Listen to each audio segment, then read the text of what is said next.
Okay, I'm here. Don't panic.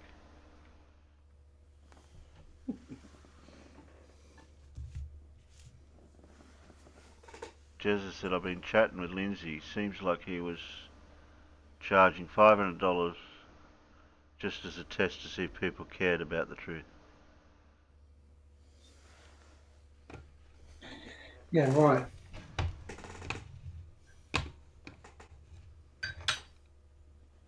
Yeah, but he's going to give you some content for that.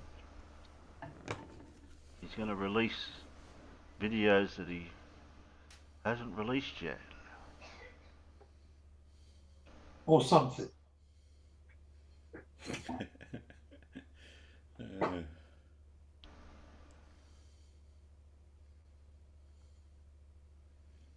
It'll just be more nonsensical Lindsay garbage. Yeah, well, his videos are full of it. Yeah. I don't know why you'd pay for it. So you got the MC Toon one. While I'm at it, I don't think there was much else in the last couple of days. The derp, that is. The only other derp I got was listening to bloody Demok over on Gem's server. He put out a couple of videos. I still can't figure out what his argument is with these videos that he put out. To do with that similar, what I showed last week with the drawing with the Earth looking on top of a building or something. I kind of half feel like I still owe Blue another apology for rumpusing on Brian Leakey last night on Blue's show.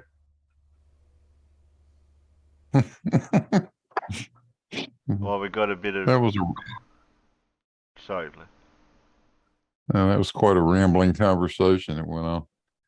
Brian won't let go, man. He just hangs in there. Oh, I've definitely got to play a few minutes of that. Actually, We got hours of it. Don't worry. I mean, the bit where I was chatting to him, yeah, at least he was trying to bring up reasonably sensible arguments, unlike, say, Lemonbird, who would just go smoosh. Wow. Is it the one that says LIGO Handford? Is that the stream? Yeah. I think so. I was almost going to listen to it while I was grading ducks, but I thought no, otherwise we'd end up with a lot more than 50 culled ducks.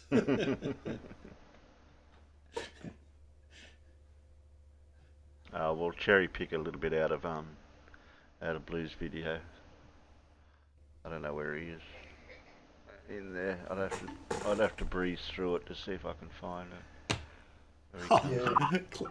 Clive's got the name even before I gave the clue. Oh, okay. We haven't even got the clue yet. Yeah.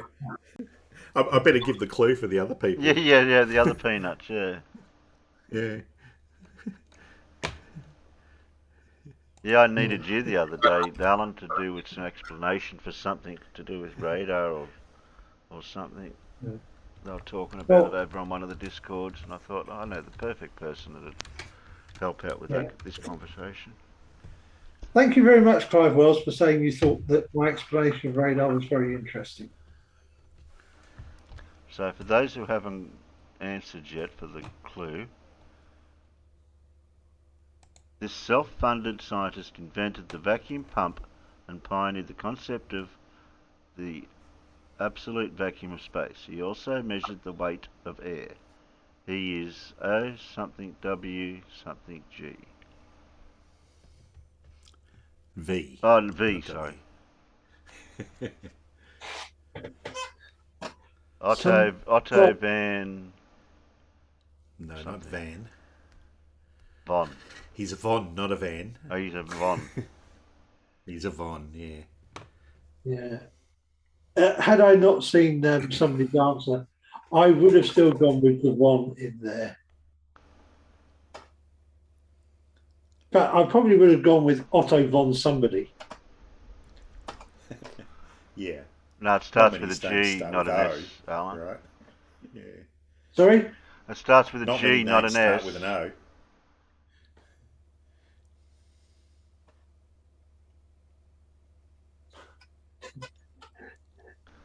Does the radar make a ping sound?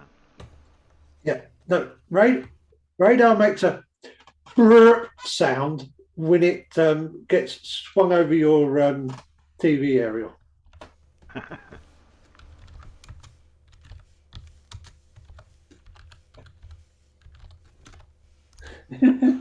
Yeah. Yes, Dora. I'm terribly sorry that we have now that we now have three different miles that us radar engineers use. You know, nautical statute and radar ones.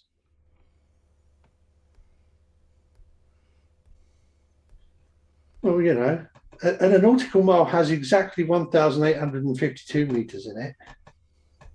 A statute mile has 1,609.433 meters in it. And a radar mile has 1,500 meters in it. Well, why can't it be just a radar kilometre then? Well, because it's 1.5 kilometers.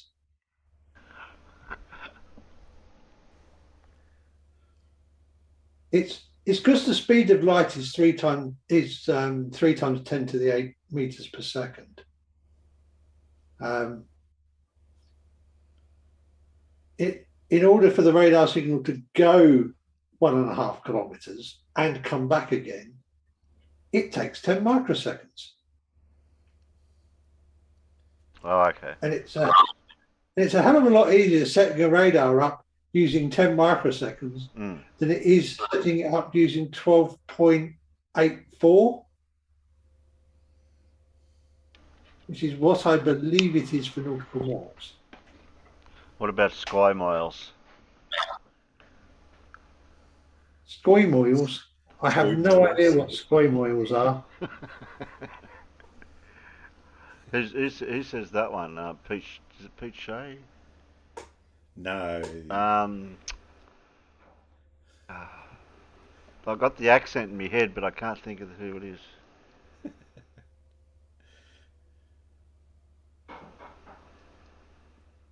Gin?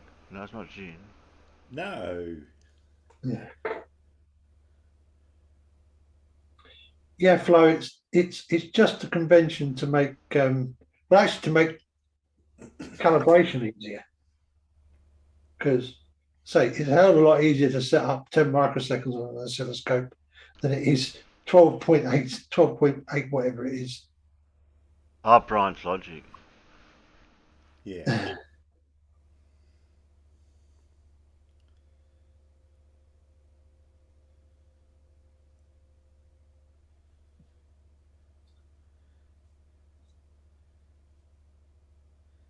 It's becoming a bit like Nathan, isn't it, Brian?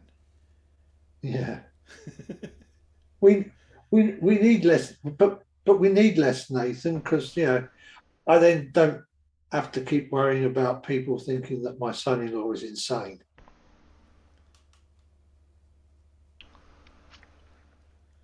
Yeah.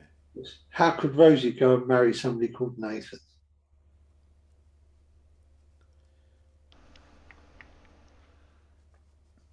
Mind you, at least he's known as Jim now anyway, by a lot of people. How do you get Jim out of Nathan? When they were children, there was an incredibly popular children's TV series over here called Rosie and Jim. And he married Rosie, so now he's Jim.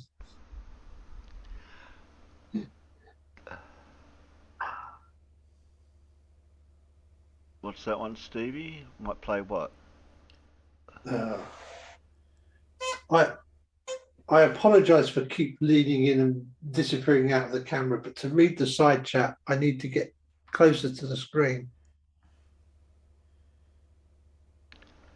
I don't know, I missed a conversation there.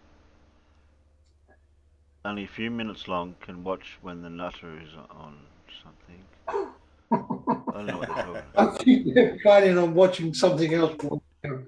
Lindsay. Oh dear. Yeah.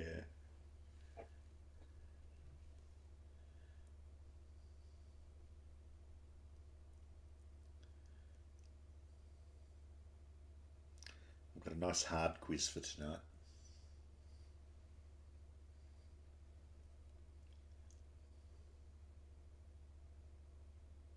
Oh, I'm assuming we'll get to see Sci-Fi Dan's Yeah, we'll get to see all them later. his latest little clip anyway, won't we? At the end of the stream.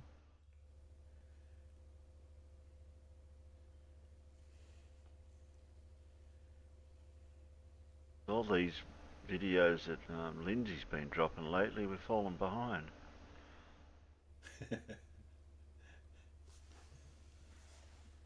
Flat Earth's tropical gap system.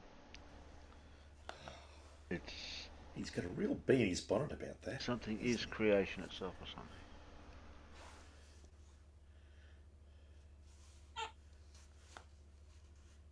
And he's still got six more that we've got to catch up on.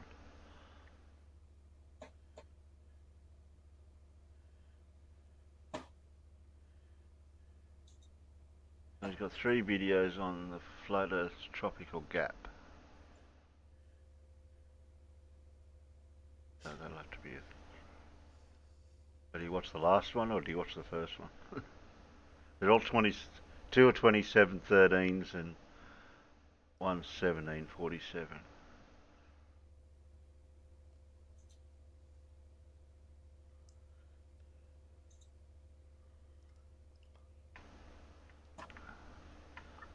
Oh, I have to rewind that.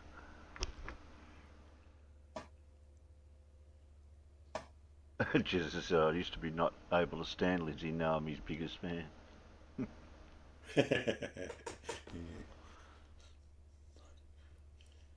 No, I wouldn't say we're fans of Lindsay.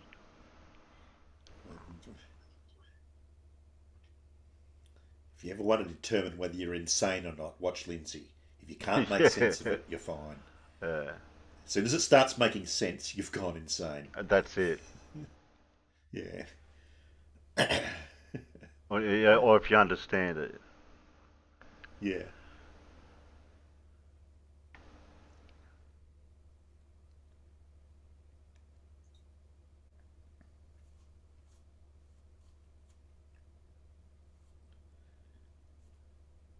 Microraptor says, "Who's Lindsay?"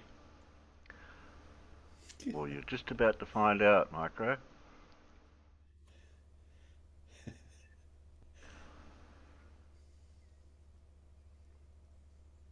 Yeah, Lindsay knows what he's on about, but shame no one else does. Well, then again, sometimes he doesn't know what he's on about. He has brain farts now all the time. Farmer's going, "Oh no, am I missing?" Oh, shit. Oh, Jesus. Am I the only one that hears that feedback from Alan, or is it just No, me? you're not. Oh, You're not. that's okay, Alan. It just happens now and again. I thought there might be some sort of clue when it happens.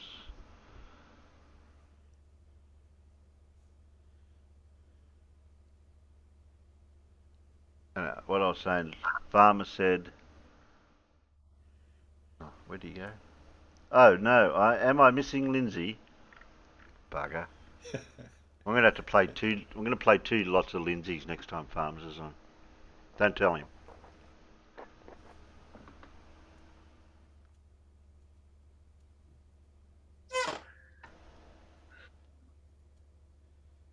Oh, what? What do you mean wait? Flow Rider's saying wait. What? What are we gonna wait for? Wait for farmers to turn up. No cuppa on the top of a walk-in freezer. Well, I tell you what, farmers, shall I go and make a? I'll do my usual, make a sneaky cup of Wednesday tea, and I'll drink it for you. top of a walk-in freezer. What, outside or inside? Well, I'm assuming he's on top of it, so Yeah, but he's not in it. they can be an internal structure that's inside a building still. Of course.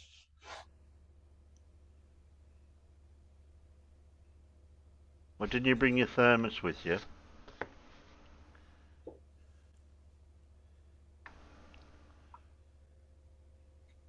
Cheers, Alan. Yeah, he said cheers, Alan.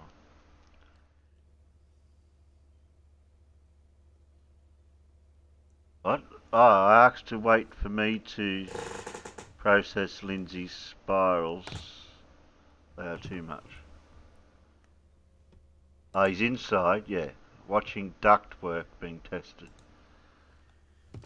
So you have experience with ducks as well, Farmer? Different type of ducks. I think there's a T in there somewhere that you might be missing out on. Yeah, I know. Wait, I'm going to say, maybe look what you've done now, Farmer. Oh, Alan. What? Farmer's just turned up. Oh. Look, you're supposed to be working. You don't get paid to be on here. You can't hear me yet. No. Good day. G'day. G'day. You're supposed to be G'day. You're supposed to be working. I am. Yeah.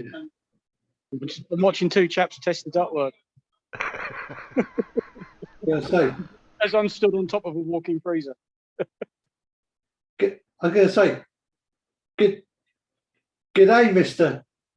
Flurf video mode man. I can't. He couldn't be Hang bothered. on. Oh, jeez. I can't see what you can see. It hasn't come up on my screen for some reason. Oh, okay. And do you treat your ducks different to Paul treats his? Yes, these aren't ducks. These are ducts. Hang on, let me see if I can change your camera. No. Oh, I don't know. But yeah. Anyway, and in a minute the fire alarms will off because they're testing the fire alarms at the same time. It looks pretty big where you are, that big area. Oh, this is just back of house. The main store is much bigger and quite empty at the moment. But I can't hold the phone and get down the cat ladder at the same time. So You need a GoPro on your head. no, don't. I thought rather than keep writing in the text chat, I'll just sort of jump in and say hello. Yeah. Welcome to my world. Well, you're just in time because we're going to do Lindsay. I need to go now. Okay then. Thanks for dropping by, Farmer. I'll catch you guys later. I'll go make a cup of tea for you, mate. I'll nip back to the car because I've got to turn this in the car at some point. So yeah. Well, you're welcome to drop back in any time during the There we stream. go. Okay. Bye bye. Bye. Bye. You know where we are? Righto. We've delayed long enough. Hey, look, we got a Wally in the chat. Where's Wally? Level Wally up. says Lindsay. level up. Fred's saying 2 sugars, Alan. Oh, if you insist, but who needs sugar in tea?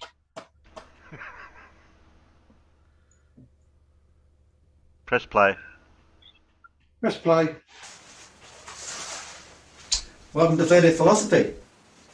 This video is going to be very informative. You want to hang in there.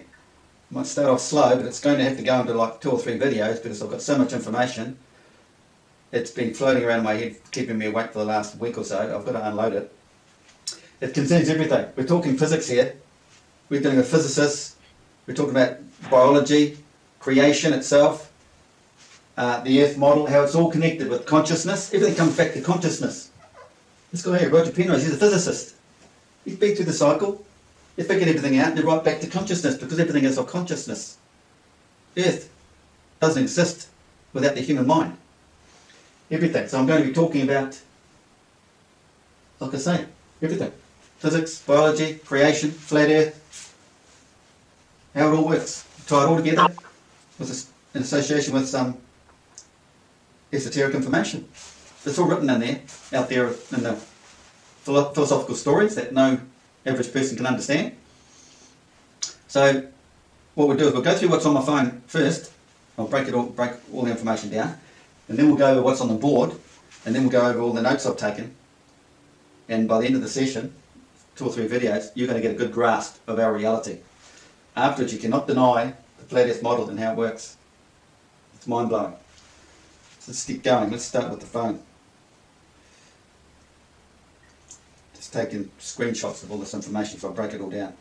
So first one is, some of you might have seen the released information from the CIA or the military regarding hypnosis, consciousness. If you haven't, you want to go and read that. It's all connected. At the end of the day, you might find a place to fit into the puzzle after you've seen my videos. But like I say, it all comes back to consciousness, understanding the hemispheres of the brain, left and right hemisphere, and the sync, the connection, because this is the whole story in religion as well. It's in philosophy, and it's to do with the makeup of the earth, the northern and southern hemisphere, north, south, centre. The connection here between the north and south. So check that out, that released paper on hypnotism and all that. They've known for a long time. So all this is basically hidden from you, really. But I'm going to show you a video concerning this guy. Where is he? Philip Ball. Quite an intelligent guy, physicist. He's into a lot of things. But we'll get into that soon too. The human body, how the human body is related to Earth, the connection I've made in a lot of my videos. Resting cells are negatively charged on the inside of the human, while the outside environment is more positively charged. This is due to a slight imbalance between positive and negative ions inside and outside the cell. So once again, this all boils down to electrical potential difference. This is what north and south pole represents. Whether we are talking electrical or magnetic, there's always an imbalance. So there's a weak force and a strong force. It's the same with the human body. We'll get into more of that. Cells can achieve this charge separation by allowing charged ions to flow in and out through the membrane. We'll get into that. That's connected with the earth there, in and out. Get out of the way. Argon gas. There's no minerals in argon gas. Now, you might have seen an earlier video of mine where I talk about the atmospheric layers, all noble gases, the atmospheric layers. It starts off with water, it gets separated, expands, I should say. It comes up to the different gaseous layers and gets purified all the way up. By the time it gets up to argon, somewhere around here, there's no minerals left, because the lightning ionises the atmosphere, smashes the particles out, turns them into little meteorites. They all come crashing back to Earth. I had this in my video a while back. I've since read the Iliad, or reading it still, and the Odyssey, and it describes it all. It's all in here. Because the Iliad and the Odyssey is all about raising the Kundalini, so it's associated with the human body, spiritual enlightenment, and the Earth system. It does the same thing. Raising this is associated with raising the Kundalini of man. We're going to get into that more. But this is what happens. The Earth, this is the purification of water off the Earth. It comes up into the atmosphere, gets right up to helium. Helium is like two split, linking 2 hydrogen atoms to get to helium. Right to the top of helium, because that's where the sun is. Pure white light at the top of the light spectrum, because these all represent frequencies, all engaging our light spectrum. You see through the light spectrum to get to the white light. It's aptly called pure white light, because by the time the water gets up here, it's purified, and it gets pulled back to the centre here, and drops back down in the Beaufort Gaia, where it's pure hydrogenated water. Get into that more. So I just wanted to point that out. Argon gas, but not the argon gas is pure. There's no minerals left in there. They've all been blown out with the lightning. So it's all about the lightning. You get stripes up higher here. There's lightning down here. This is what purifies the air. We all know this. After a thunderstorm, you get so. Ooh, smells nice and fresh, doesn't it? And it's connected with sulphur. I'll get into more of that. It's all described in the Iliad. Thousands of years old, that story. It's the word of God inside the Iliad. Word of God, no man can write that story. It's in 3 phases. No man can write like that. I mean, the average guy just reads the Trojan War. Yeah, okay, blood and guts and a lot of war. No, there's the other 2. it's the celestial, but what's happening over the earth? It's the celestial celestial. Then you've got the earth model. You just flipped us off. Well, pretty well for, isn't it? With the common story, because you've got man's spiritual enlightenment, and that's in there too. So you've got spiritual enlightenment, you've got the celestial, and you've got the how the earth works. And then you've got the Trojan War, the basic level. We'll get into that. What's this? Not sure what that one is. The Prague clock there.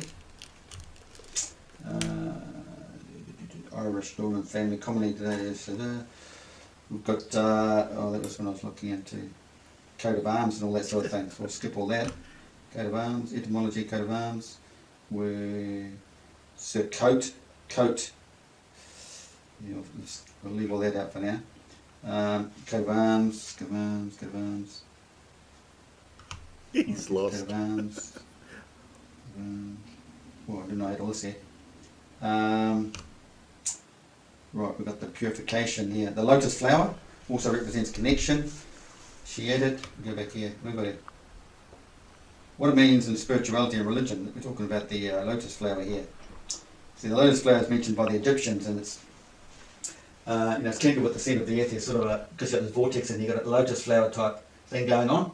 Just a few rotations of the petal in here, say, because it's only a couple of rotations from the centre here. The stars do, they wind down and then back up and out. That's what they're doing to create the cardanoid. When those stars disappear, they're going in there, curling around and coming back out again. They do this every 24 hours. Created cardanoid. This is like Cardanoid again. the sun down the lemma, right? It comes up, it goes around, there's like 2 rotations before it comes out. And Nigel Cheese mentions this in the free energy, that getting energy out of a magnet, right? He talked about the 2 loops. And what does 2 loops up here? The moon. The moon sits in with the sun and does 2 loops every month at new moon. The sun goes in there, the sun goes into the centre, nothing drawn here really, goes into the centre, loops, hangs out with the sun for 2.2 days before it comes out again. And every time it comes out each month, it's just to crypt a little bit more around the clock. So this is your cardanoid thing going on too. All the planets, remember if the planets, but anyway, the stars, must all do that, because that's what they do. I've done that in previous videos, mentioned that, but anyway. So the lotus flower is connected. The Egyptians know all about the flat earth model. I broke that down in my very early videos.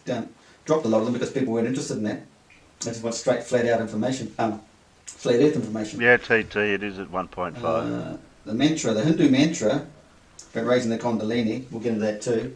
I'll touch on it now. Well, he said something is loopy. Yeah, we know something. Yeah, like my advice is to chant Om Mani Padme Hum backwards. This is the top. Om is the vibration at the top of the skull here. You want to go do it backwards, work your way up. I don't think this is right. This is like working your way down. You want to start here, work your way. You've got to pull it up from your sacrum. Pull it up. And I'm thinking you should be going backwards. What is he trying to debunk his own crap? Mani The vibration's going in the system. But sort of down here, isn't it? Padme, Mani, I'll get into that later. Why didn't he bang the back of his head while he was doing it? Coccyx in the sacrum. That's the same thing. See the flat earth. See the gap? The gap in the hips, the little gap. That gap. And look, the coccyx right there. It's an energy point. You've got the north and south poles here. That's what the human legs are all about, the duality, the dual system. This brings us back to the Mary Haka. They don't know this. No Mary knows this. The Mary Haka is a form of raising your Kundalini by chant pelvis and hitting the thigh muscles. It's about raising the Kundalini, and it's this hitting the thigh muscles does something in that gap, and it sends the spirit up. I found it online, but then I tried to go back and get it, and I can't find it anymore. But it's to do with the split, the hip there, and the coccyx. And guess what? It's described in the Iliad. Homer describes it in the Iliad. Oh no. Still going. Yeah, we Right, just checked see how much left on his memory. Aurora Boreas. Egyptians talk about this. Now, An alchemical and Gnostic symbol of Ouroboros depicts a snake or a dragon with its tail in its mouth. Yeah, you see, that's about creation too, because it's a cycle. The infinity symbol of the snake getting its tail in its mouth, because it's a return system. And the Egyptians talk about the crocodile, because you look at the Milky Way, if you've got a good camera in that, you see the photos, the bright photos of the head of the crocodile where the sun is. And the Aztecs have pictures of a crocodile with a locking system. So if you fall back into that black hole area, you don't come back out. There's a locking system. It's when you die, you go through the black hole. A lot of symbols here that I was meaning to break down. The video on those I'll do later sometime. Do a lot of No, you missed out on the Harco, TT. Crown, what are we up to? Now you know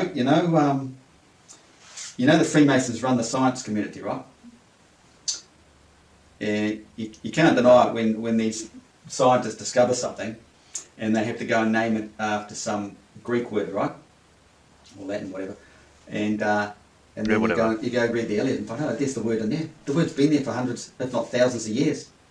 So they can decipher the Iliad. They've known how everything works just like I do, probably for hundreds of years. So they make these finds, or say, declare they made a find in, say, 1980 or 70 or 60, whatever, and they name it after something. And then I find, hello, it's just spelled slightly different, and it's in the Iliad describing the exact same thing. And for example, is the word go? The word coined from Greek Petros, The Aztecs had stone. good cameras. Where's the word gone? The word in particular, I just had that there a second ago. Right, let's go back. Oh, known as petrichor. The scent Okay, Fred. has long been chased by scientists and even perfumers for its enduring. I don't think they're the mushrooms you need from Well, this goes Tesco. into this video I'm going to put up. This guy here, Phil Bell. You want to see this video and connect it with all the information going on here. But this word, it's gone. Petrichor. It's associated to what's going on in here, the lightning and the sulfur and everything. It's described in the Iliad, and then these scientists find this thing and declare they discovered it all, and then go and name it after that very same word that's in that book. So the Freemasons, it's their go-to book, the Iliad, the Homer, Iliad, Odyssey, whatever. So we're going to delve into that more. Here we go. Yeah. Coined by scientists Isabel Joe Beer and Richard Thomas in their 1964 article, Nature of Argillaneous Odour. So this all comes back to O2, because basically frequency based. They're saying there's a smell that comes through the frequencies in the atmosphere. You want to watch that video. An introduction to quantum biology with Phil Ball, which brings you into quantum pairs. So it's about biology. We're going to connect how it works in biology, the flat Earth system, and creation. There's only one creation system, and that's connected with religion, because they understand how the neutron, electrons they call them, something has to die, meaning you have to die to gain this new life. So our life cycle, this whole cycle creation story, is about having to die to create life. There has to be death to create life. And in this divine system of creation, the electrons lose their lives to create new life. We'll get into that more too. What a load of utter science has here with the wind and stuff. They've got this system going. There's the equator. They've got the system going with the wind, okay? And the Hermeticus, that talks of, the magnetic field is in the wind. So they're recycling the wind around across the top of the earth there, but the magnetic field comes down back through the earth. Similar to that, it goes down into the earth. It comes up, down at the tropics, with Cancer here, through the earth, then back up here. Some goes up into the sun, in the system here, and some passes by. Even physics, science tells you that. Moving along, what have we got here? How does helium convert to hydrogen? The reaction that happens in the sun fuses two hydrogen atoms together to produce helium. It looks like this in a very simplified way, blah, blah, blah. So Forget the sun. The sun's an image. It's a focal point of energy, a centralized point. It's like convergence of its energy seen through your eyes, because your eyes are tuned to those frequencies, and it's tuned to it. Because the sun is in the black hole, and our pupils, the dark spots, are tuned to the black hole of creation. So where was I going with that? So you've got helium up the top, right? But it's all about hydrogen, because the water, it all starts with water. It's all about water, getting up there, getting purified, expanding, and then turning back to solid liquid again when it's cooled, and falling back down to the Arctic. There's the purified water. So helium and hydrogen are connected. It's all about hydrogen, H2O. So I've shown the coccyx here. Despite the small size, the coccyx has several important functions, along with being the insertion site for multiple muscles, ligaments and tendons. It also serves as one leg of the tripod. Stops it. Along with the ischial tuberocytes that provides weight-bearing support to a person in a seated position. So it doesn't say much there, does it? It just says it also serves as one leg of the tripod. What the hell are they talking about? Well, if you understood the Iliad, he talks about it too. This is about the raising the Kundalini and everything, chakra or whatever. The tripod. He mentions the tripod, and he's talking about this system. This, you know, the Mary Harker thing, the beating the thigh muscle, the big thigh muscle. It stimulates something within the system, because the sacrum region is like a substation. The magnetic field comes up to the human legs. It's a substation. It's up to another one here, and this is the story also in the Achilles heel. It's bite thy heel, wound thy head. So you've got the magnetic field biting the heel coming up. You've got them, and this. Well, this must be two magnetic fields going on, because you've got the ground, the magnetic negative from the ground coming up. You've got the positive from the moon. The moon full is positive. It's charged, fully charged. And that's bite thy wound thy head. So there's two systems coming in, just like a lightning. Comes into the human body. This creates enlightenment in man. There's another long story. Once you get struck by lightning, Here's you'll be enlightened. You all want to check this video if you really want to start understanding life. And connecting it. Once you understand the flat earth model, you can understand what they're all talking about. That's what he looks like. Very clever guy, that guy. Physicist, scientist, biologist, writer, what do they call it? Physics theologist. Okay, well that's the phone. Let's move on to what's on the board now, shall we? Now, the black hole of creation is displayed for us in the tropical gap. Okay? There's what's going on in the black hole, the big vortex in the centre there. It's all hidden in here. It's shown to us here, if you can figure it out. No, sorry, out here, in the tropics. It's all hidden in here. That's what science calls hidden in behind the event horizon. But it's actually out here, blown up. It's because amplified out into our realm. That's it in there. So I'm going to break all this down, what's happening, which is happening in here, which is right here. Mary Harker, we've been through that, getting the thigh muscle. My advice on that. Now, magnetic induction motors and with generators, that has the gap, the magnetic gap. It's the same as Earth. Coccyx, the photo on the phone, the tripod, been through that. An introduction to quantum biology with Philip Ball. Check out that video. Start the video at 47.3 and I was going to talk about it. Roger Penrose, back to consciousness, okay? Let's, we'll get on to that, shall we? Video 2737. Video. Horribly. And the glasses. Yeah. So we'll get to, what are we? 47:30. 47.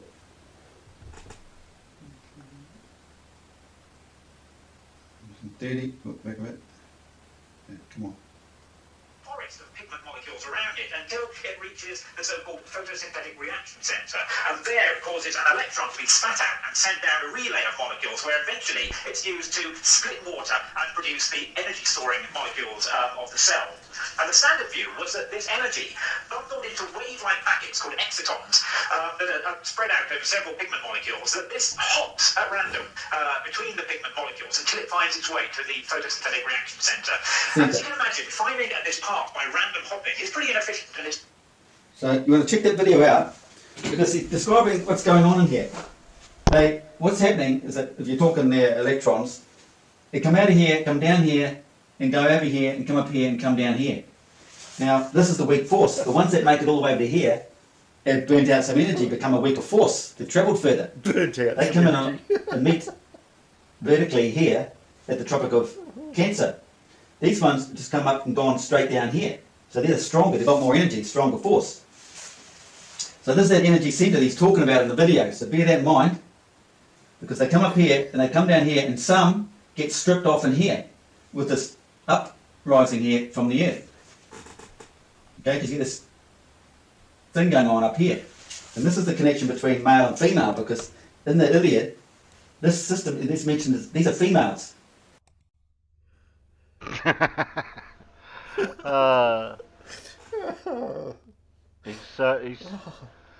He's so oblivious to even time, to even know how long he records for. That was exceptionally full of nonsense, that episode.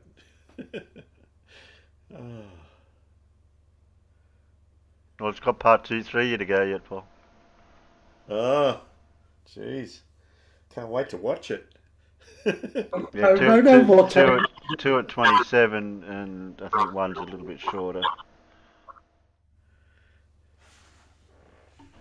Well, it's not 27:13, Jazz. It's been. You'd have to divide 1.15 or 25 or whatever it is.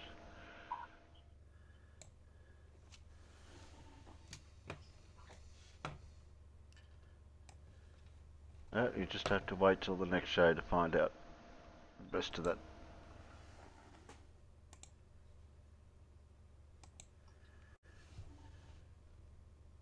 Time flies when you're confused, as.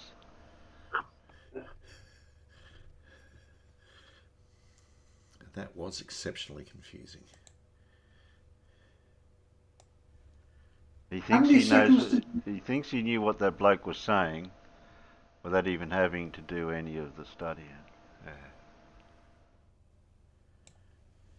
What's the usual seconds on his 27:13. 27 minutes 13. 13? Okay, divided by 1.25 is 21 minutes and 46.4 seconds. Okay.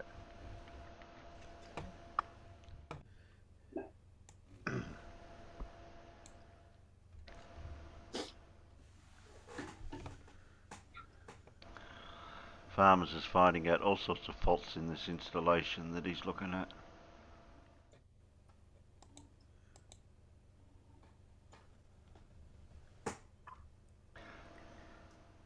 How could a fan be run the wrong way? Unless it's wired the wrong way.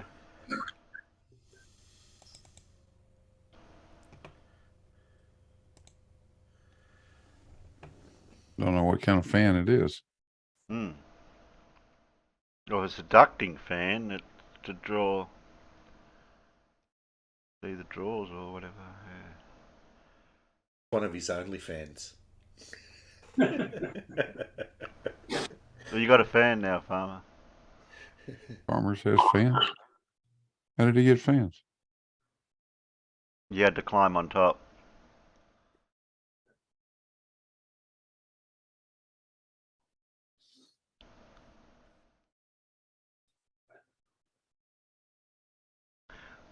Captain saying, I can make up stuff as funny. I can make up stuff as a funny story, but Lindsay is kind of spewing out nonsense that he makes up. Yeah. It's quite a skill, actually, to be able to make up that much nonsense. 27 minutes and 13 seconds worth of nonsense. Well, actually, we didn't know exactly how much nonsense he made up, because we don't know how long he kept going for after the camera stopped. Yeah. Yeah. Yeah, I wonder if he notices quite quickly that the camera has stopped or not. No, I don't think he would have noticed that quickly. But some cameras don't tell you. Some cameras don't have an indication on the front to tell Yeah, you that it's not recording anymore. yeah, you had to walk up to the side of it or to the back of it to see what it was up to. When I was making those photography tutorials, the DSLR I was using to shoot that doesn't have an indicator on the front to tell you it's filming. So sometimes the card would not read, would not allow it to write fast enough. The damn thing had stopped. And then, of course, it had stopped when it got to 4 gigs. Oh, And, that's right, yeah. Jazz. That's right, Jazz. If you want to know what else there was that he was saying, you have to pay the $500.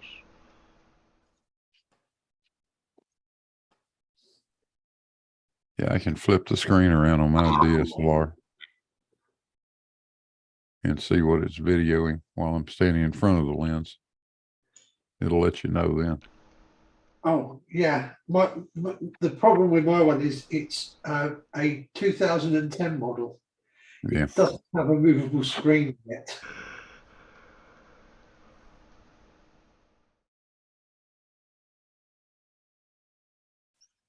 Didn't really realize mine did when I bought it until I got it and started playing with it. So, oh, cool.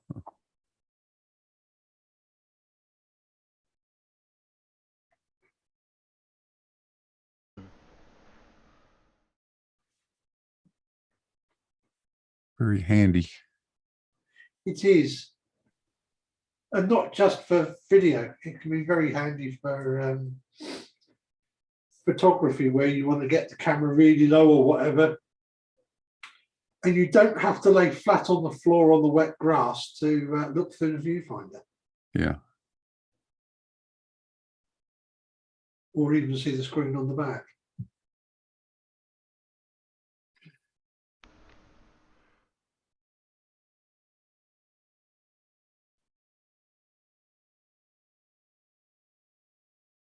I did once have a neighbour stop as they drove past my front garden because I was laying on the floor in the middle of the front lawn photographing the crocuses. And he thought I'd fallen over.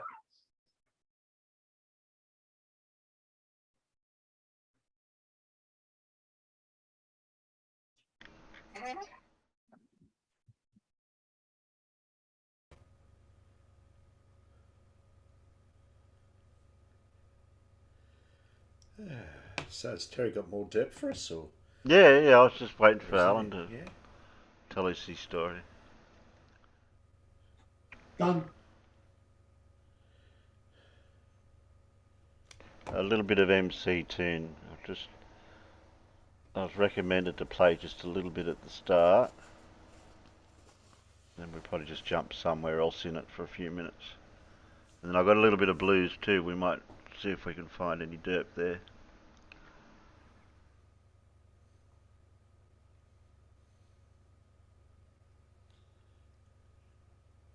Yeah, well, just stay away from the last hour of blues.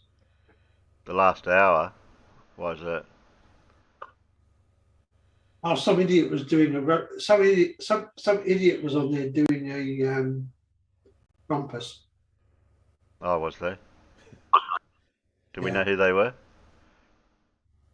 Couldn't tell you. But I don't like. But I really hate. But I really hate the sound of his voice. Oh, okay. As long as he wasn't singing. No. He wasn't singing. He didn't go. Ah. He didn't get far. Does this need to be on normal speed? I don't know what happened. I think it needs to be on normal speed. Rumble, RoxyTube, Brighteon, Minds, all like the good stuff. Everything but Facebook, Instagram, and YouTube, essentially. And I found Cracker on Odyssey via comments when we were talking back and forth about one of the flat earth topics. And we first yelled at each other, tested each other, and then became, I think, fast friends. And we've been kind of working together ever since. Yeah, as far as me, I don't think it's really important who I am. The Invisible Man, that's his moniker. I think that it's more important to display the flaws and the reality that we've had built around us. It's sort of like Pavlovian training, and we've fallen into it. And, you know, I first started thinking about it even when I was younger. I didn't understand how some of these things were actually a reversal of natural law. And then I just kind of like went along with it. And then it hit me again when everybody started to kind of wake up to all the bullshit with the government and everything. And you investigate everything, you question everything. You cannot set anything aside in this current situation that we're in right now, because we've been literally lied to about almost everything, with little bits of truth. That is the truth. So that's what we're here for, is to find the truth, not to just believe things. Belief is the enemy of knowing, for sure.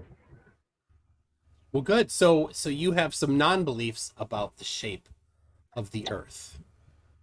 I do. There's a lot we don't know. There's a lot that we dismiss from the given taught heliocentric model, and there's a lot that we suppose or guess at that we don't really know for sure. And there's a lot of like straw man models that are built around flat Earth that we do not accept. Yes, sir. That people assume on the flat or the globe Earth side that we do accept, or there is no necessity for a model. The only thing we have to prove is that it's planar in nature, or it has a foundation and that was built upon, but the foundation is indeed flat.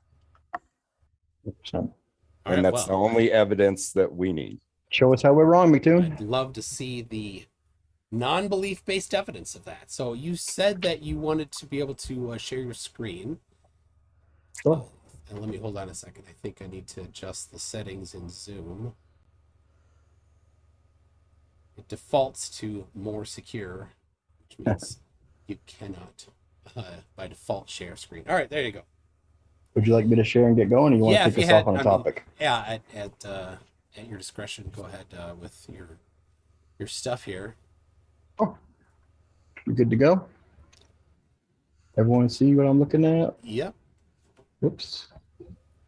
There we go. So let's see. Start with the reference. Prove all things. Hold fast to that which is good. Theologians 5:21. I love that one. I was 18 years of Catholic school before I thought myself out of religion, right? I was atheist. After 18 years of ritual and CCD and ecclesia and all the study of the church, and then I discovered flat Earth, brought me right back to God. I think you'll find the same story with a lot of us. So let's see some starting points. Mr. Isaac Newton was quoted, right?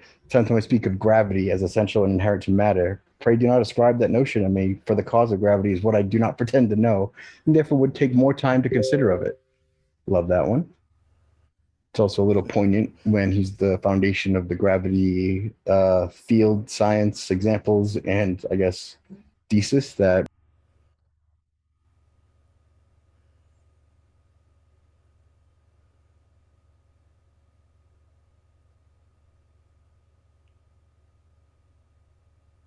runs the heliocentric model. This is sort of a starter. Everyone who's a flat earther was taught everything you're taught. We all took 4 years of astronomy, high level science, all that stuff. And so his evidence is just memes, is it? He's going to go run through a bunch of memes. Yeah. Then we looked into it to prove it. Eh?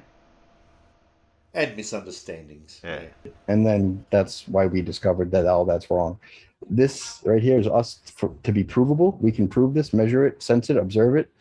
Everything about the heliocentric model is relying on experts or the Hubble telescope or stuff that we don't have, technology we can't prove, or hearsay from supposed experts, right? But everything you see, hear, see, and sense is flat. Let's see. Let's keep that. So a lot of the flat earthers know a lot about the globe model. I mean, I was watching one of your interviews earlier today, and that guy didn't know anything about it, but he doesn't represent us. Most of us know all the details of the heliocentric model, how fast it's spinning, how far away is the sun, radius of the earth, tilt, the 23 wobble, the seasons, all that. So when we found the flat earth counterexample of how it would work. It was simpler, more elegant, didn't require all sorts of complex notions, and everything was justified and explained perfectly, at least to most of us. Yeah, right. That's the quote I started off with. Belief for that reason cannot be convinced by reason. I love that one. Works for a lot of things. Hey, here's Yeah, we can't have the that. 10 man. top things why the Earth is round. Have you guys seen this? Let's see if you agree. It's 2 minutes. Number 10. All the other planets and stars we've ever seen are round, and there's no reason to indicate that the Earth should be any different. I like Number that 9. one. Time zones. Day and night happen at different times at different places on Earth. In fact, it's always day somewhere and night somewhere else. Number 8. The Coriolis effect means freely moving things like cannonballs or hurricane winds are deflected to the right, but only if you're north of the equator. If you're south of the equator, they're deflected left. Number 7. Triangles. If you walk 10,000 kilometers straight along the Earth's surface, turn 90 degrees to your right, walk 10,000 kilometers more, turn right again, and walk another 10,000 kilometers, you'll be back to where you started, having successfully made a triangle with 3 90-degree angles. As any geometry student can tell you, this is impossible on a flat surface. Number 6. The sun, in general, gets lower and lower in the sky as you travel away from the equator, and you can use this to directly measure the Earth's curvature. Pick 2 places a few hundred miles directly north and south of each other, and at noon measure the shadows cast by a vertical meter stick at each location. You can use the shadow lengths to figure out the angle between the sticks, and once you add in how far apart they are, you can calculate the Earth's curvature. Number 5. The stars at night change as you go north or south. For example, Orion is upside down if you're in Australia. Number 4. Ferdinand Magellan, and many people afterwards, circumnavigated the Earth. That means he left headed west, continued going west, and came back to where he started, still going west. Actually, Magellan was dead, but one of his ships, led by Juan Sebastian Elcano, finished the journey. If you head west and circumnavigate the Earth yourself, you'll be able to tell because you'll observe one fewer sunrise than everyone who stays at home. Number 3. The horizon. Ships on the ocean or tall Chicago buildings viewed over Lake Michigan disappear bottom first. And you can see the sunset twice if you watch it lying down and then quickly stand up. The simple fact is, if the Earth were flat, there wouldn't be a horizon beyond which things could disappear, so from across Lake Michigan you'd be able to see all of Chicago, as well as the Rocky Mountains. Number 2. During a lunar eclipse, the shadow of the Earth on the moon is curved. And number 1. We know the Earth is round because we have photographic evidence. Do you agree with those examples? Do you have better examples, or are those not working for you, or are they all good? Those are all pretty good, yeah. I think probably like 9 and 10, I think I might not reference, but the others a little weaker for sure. You think those good, are all yeah. valid though? All right. I think we can, destroy each one of those tenets if we want to go into it. But why don't we ask you the task was for you to show the evidence for flat Earth, right? No, because you said it was explained perfectly. Flat Earth was always explained right. perfectly. It's testable and repeatable and measurable by our standards and metrics is a better way to phrase that, right? Everything about the heliocentric model comes from textbooks and, astronomy and equipment that we can't access and equations that we don't understand. Would you agree with that? I agree that you don't understand it. Fair enough. So, the sun rays is what did it for me personally. The local sun. It's a local object, right? It's about say 32 miles across-ish. We don't know how far up, but above the clouds within the Earth system, local monitoring light source, right? So let's see. We don't need sound for this. There we go. So this is the heliocentric model of how the sun rays hits us, right? 93 million miles away, and they don't come in parallel, but only because parallax. It's so far away that we see them, and I think you would say the corpuscular rays that we see is some sort of refraction. So we think that's nonsense. A couple things. First, parallax is not. This is not parallax. The sun's rays from 93. Sorry, you're right. My bad. The parallel rays, right? 93 million miles away, the sun's rays come in parallel, but we don't see them parallel. Very, very nearly parallel. Yes. Yeah, we disagree with that entirely. But let's see here. So closer to parallel my two examples that really brought me over was the sun in front of the clouds with filters in front of and behind clouds, and how all the stars circulate in perfect time and perfect synchronicity year over year around Polaris. If we're spinning around, let's see, how fast are we going around the sun? I think it's 1 million miles, 666,000 miles around the sun, 300 and something thousand miles around Milky Way galaxy, and we're spinning, rotating, but every star stays the same in a perfectly circular pattern above our heads since the beginning of recorded time. odd. But they're not. They're not exactly the same. What do you mean? They move. They're in a different place all the time. Well, if you look at where they are, if you look where they are right now today, and then you look at 1 year from now, it'll be in exactly the same spot. No, they're not. In fact, they all move. So how do they do the annual calendar and prediction of the eclipses and all that stuff if the calendar is not to be relied upon? Well, the calendar and the eclipses don't have anything to do with the precise positioning of the stars. So the calendar is exactly the position of the stars, isn't it? No, it's not. You claimed that the stars don't move, and I can simply show you documentation of the stars moving over time. They go circular in a circular pattern in a perfect circle around us, right? Like this. So you didn't go into this particular rabbit hole. I mean, you're sharing now, but so I can't. But Polaris, for example, is the North Star, and I have 150 years of documentation of Polaris. So in 1850, it was 88 degrees 30 arc minutes in position, which is about a 1.5 degrees from the center of rotation. In 1900, which is 50 years later, it was 88 degrees 46 arc minutes, so about 1/4 of a degree closer to the center of rotation.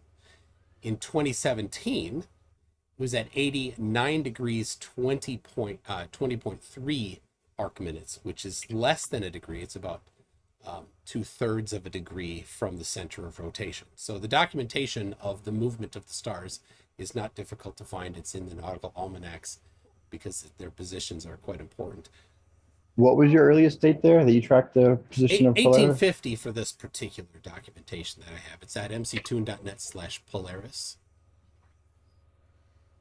Have you heard of the Georgia Guidestones?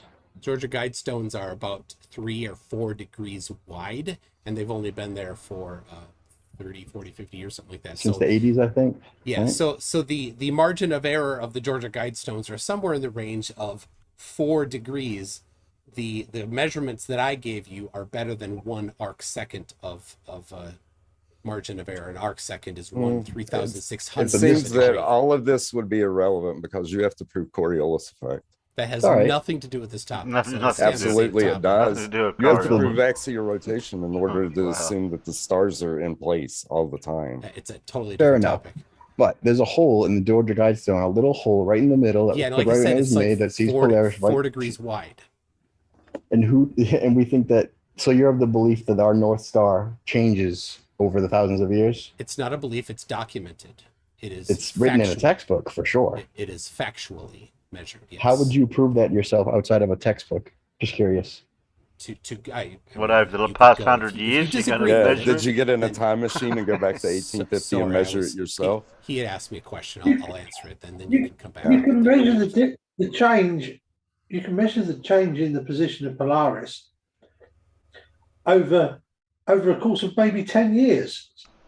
So, that'll be a significant change. That's certainly well within the margin of error for measurement of anybody who actually really wants to do it. But flurfers don't want to do stuff like that. They want things instantaneously. Yeah, because you can go thousands of years, you can't measure it. Well, yeah, if you want to see it move by lots of degrees, it takes that long. But if you want to see it move just a tiny little bit, you can see it in a few years.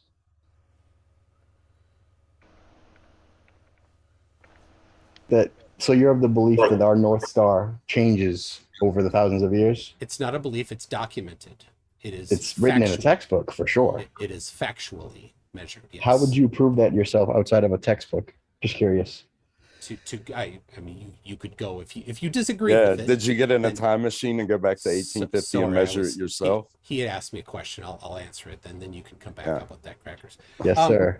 So, if you disagreed with it, this is a basic tenet of science. If you disagree with it, then the door is open for you to show that something is wrong.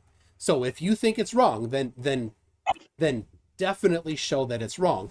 So you would then maybe want to go get a angle measuring device, maybe a nice telescope, that can measure to 1 arc second and see where it is in from year to year.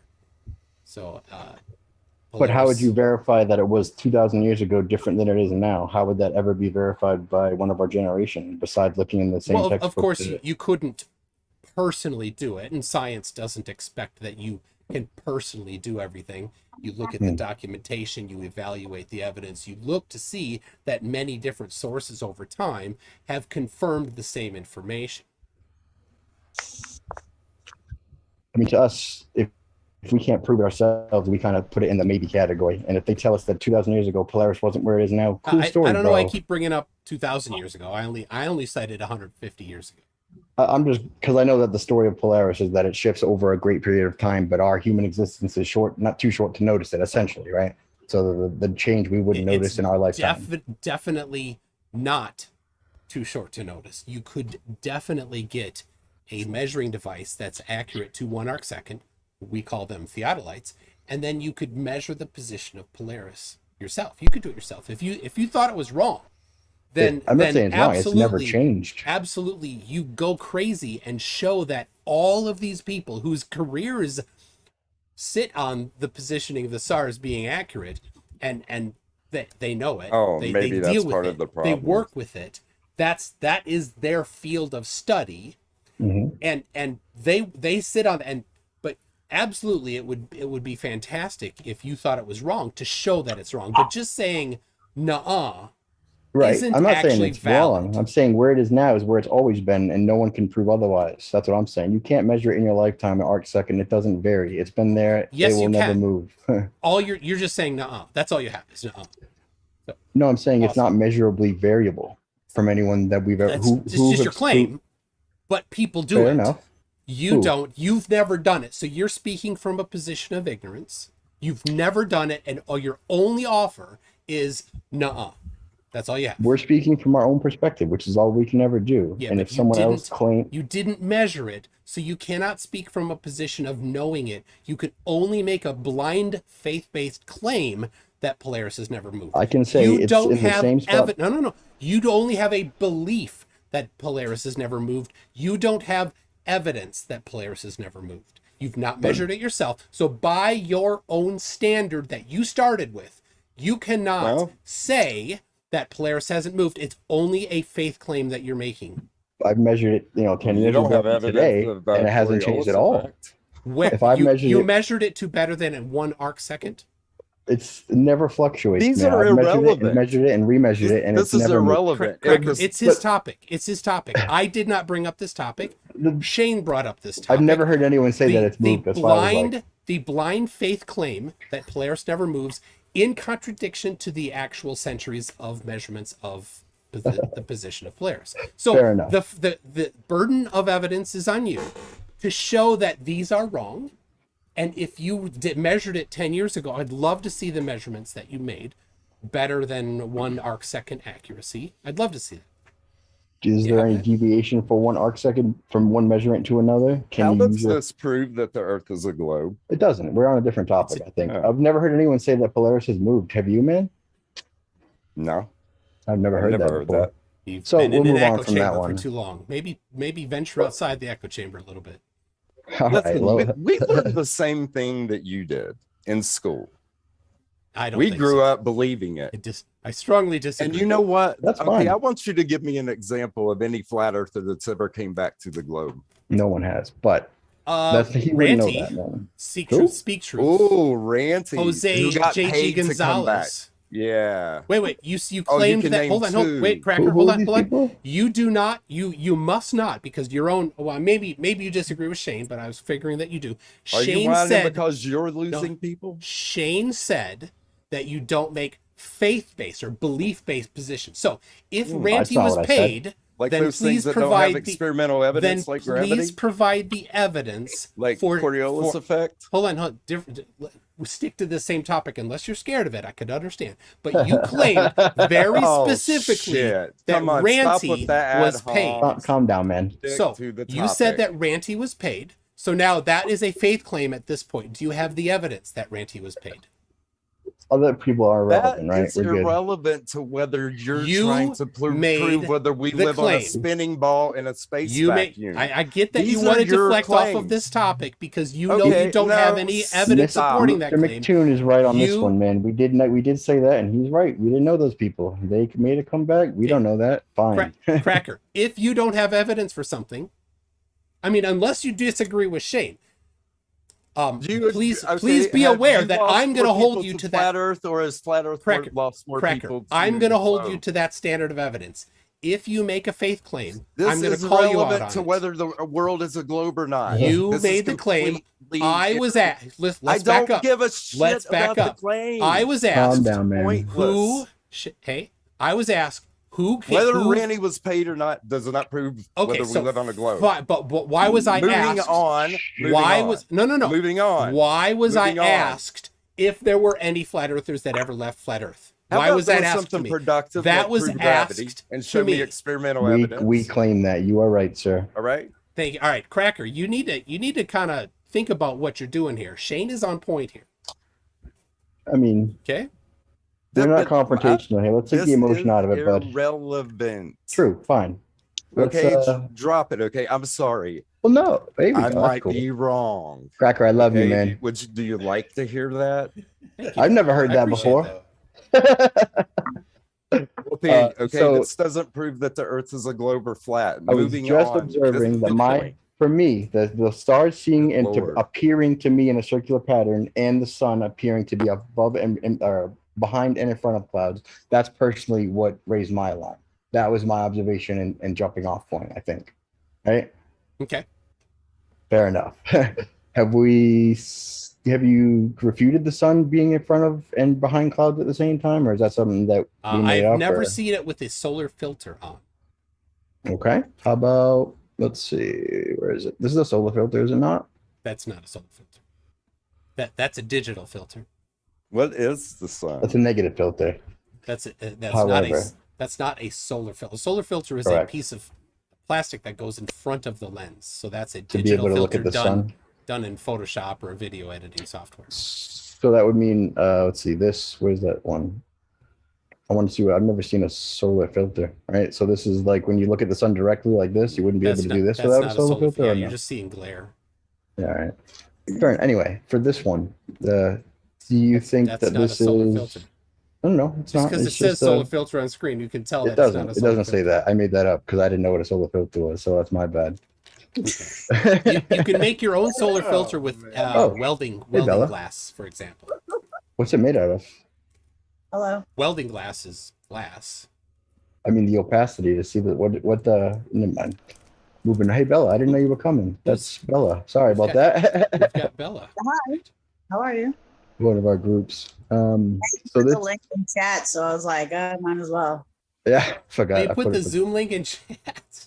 There's only 8 of us, man, and I didn't know you were on, Bella. I was just like, Cracker, we're at a meeting, and here we go. So this footage of the sun with local clouds is the other one that got me, right? So let's see. So we got the bottom right, the real filter, the regular camera, and then the top, of course, the negative filter. And as it approaches, Okay, I know you've been waiting. we don't need him. No kidding. Right there. Now, if you was on the other side of the sun, But that's not a solar filter. Show it with the solar filter. But the clouds are clearly in front of and behind. Do we need a solar filter to see clouds? Yeah, you definitely need a solar filter. So if you don't So have a this solar filter, refraction? that's fine. That's not refraction. That's glare. I was joking. I'm sorry, man. The one interview I watched, you guys talked about refraction for like 30 minutes, so it's in my head. Yeah. So is this what fakery? Not misdirected videography? You're seeing that the sun, which is very bright, is shining bright enough that the thin clouds don't obstruct it. But with the solar But- filter, you would see them. It's light in the front of the clouds and dim on the clouds behind it. But now clearly. if the sun is inside the clouds, as this must demand, then you would definitely have it somewhere around a couple miles high, and the sun moving through the air at that speed would cause a large number of you'd hear sonic booms all the time, and This video, Why it would you wouldn't assume be, that? it would not be moving that slowly. It'd be moving 1,000 miles an hour or something like that. But the sun moves about, it's the perfect clock, right? It rotates just above our Earth, and it If rotates it in the does time about rotate twice a just day. above the Earth, it must move at thousands of miles an hour. No. No. Okay. Not Well, if then what's the circumference of the trail of the sun? And nobody knows. We don't know. Yeah, we know it's but about we do. 74 miles up. It's actually not that difficult because there is a subsolar point. People know where the sun is directly above them. You say the sun's every day. 93 million miles away. How do you prove that? Calm down, everyone. Different Calm topic. down. Calm down. Different topic. No, and I'd be glad to show that. But once you establish how the sun is moving that quickly through the clouds. Well, if you think that everyone sees the sun as a point above their head, well, how would the solid object appear to be in the same spot from everyone's perspective? Wouldn't that be more akin to a light on a mirror if everyone is seeing a reflection of the same object? That's the only way we can see it from the same spot. That would be on you to provide the supporting evidence for that. So, I'm just talking. I agree. It's a hypothesis so far. You need to test and confirm it. How about the sun? And confirm that the sun is 93 million miles away. Yeah. When you're ready to go to that topic, do you have any confirmation of that? Certainly. When you're ready for that topic, I'll be glad to go. When I'm ready, I'm ready now. All right, man. You take it away. Here you go. Okay. Can we hear some evidence? Go ahead, man. Do you have a? Well, I want to show the Antarctic sun. Have we seen this? Anyone? The triple sun, the appearance, the refraction, or the doppelganger. They're called ice dogs. What about the video where they're standing there watching the sun literally just go in circles around them? In Antarctica? No, the Arctic. The one in Antarctica is. I don't know. Hold on. This one. It's on film. So that's. I mean, this is the those the are triple sun. sun dogs. Yep. But how come it only appears in the Antarctic? It doesn't only appear in Antarctic. I live in Minnesota and I see it, but only on very cold days when there's ice particles in the air. Have you put that on your website as a picture? I posted it on Facebook. I haven't put it on my website. I don't think. Personally, I'd love to see that. I've never seen it anywhere else. I'm not saying that you're lying, but I'd be curious to see that for sure. It was about 20 degrees below zero freedom units. Let's do. Does anyone know why the sun sets? The limits of ocular perspective. I'd love to see the plausible explanation. Seems like it's just going to go. Seems like it's just going to go through memes and. They're just hitting every bullshit flat Earth talking point. Yeah. Yeah. I did say that this was pretty much how it goes on. That he Gish galloped his way through. Yeah. I think we're keeping Paul up. Oh yeah. Why's Paul gone all blurry? Is it my eyes? Damn, that feedback's awful. It is. Yeah. Put yourself back in focus, Paul. There we go. Oh, nearly there. Oh. Now you are. Now you are. You're back. I thought it was my eyes for a minute.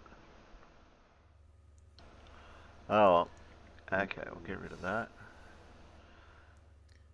Now we're not going to play Blue's video for the next half hour, so. Now you keep going out of focus, Paul. Well. Focus. I don't know why. You were alright before. No drop. Yeah.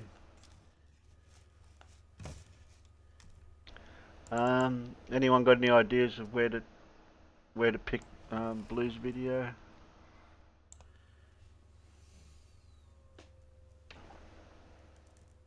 Oh, I don't know.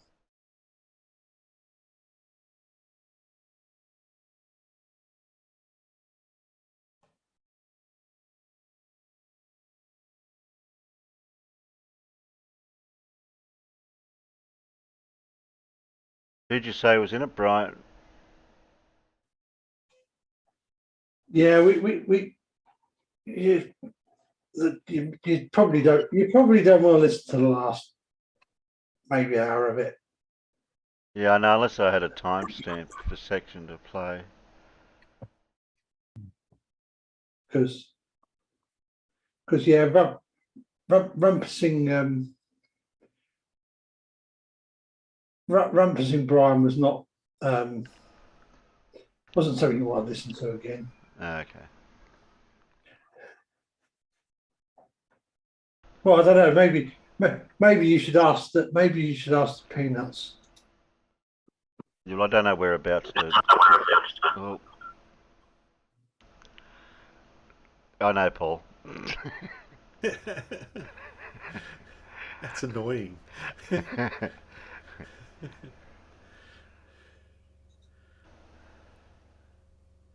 I'm going by the side chat of who's talking, if that's a way to tell or not. Because that's through Discord there. I'm convinced Rumpus has an extra input to his lungs somewhere, because he can't possibly string that many sentences together without a breath between them. He literally stops one sentence and just goes on as if there's no full stop there, you know?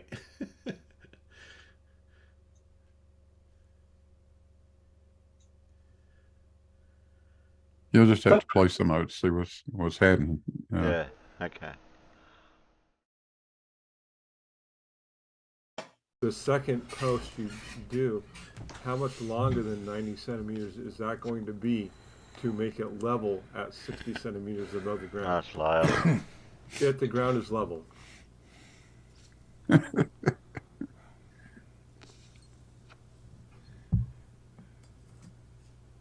anyone know? Better question was, does anyone care? Do you have any idea, Blue, how much longer the stick would have to be, or the post? I can work it out. I could work. Excuse me.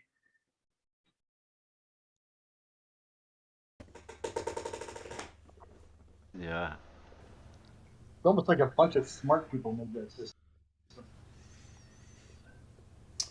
Yeah, nowadays I'm guessing it. Nowadays, I'm guessing if it was a Lyle question, it was a silly question. Oh yeah, you betcha. Yeah. Yeah.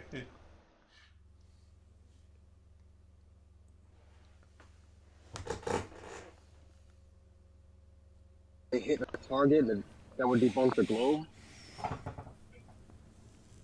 Okay, I'm having a problem with all this non sequitur bullshit that comes out their mouths. Yes, I'm swearing. How are we using a different example for the example you're bringing when we're talking about light?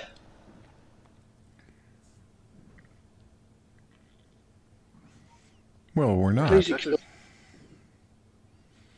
Yeah. But then what's a laser? Oh, well, that's Lasers are special.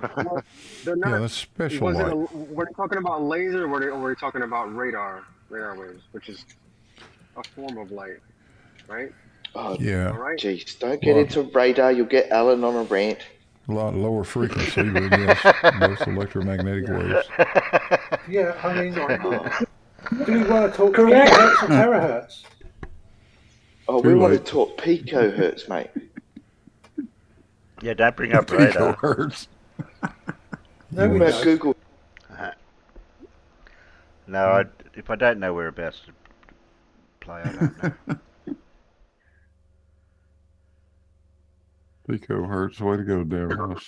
Yeah, Terry, that was literally where I started my radar rant. Oh, okay.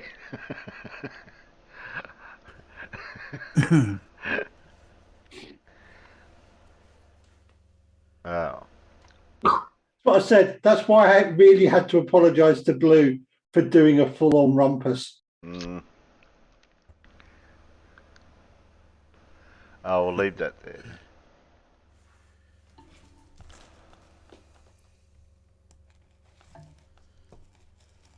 I did have another 5 minutes of that, but We can cut that 5 minutes short.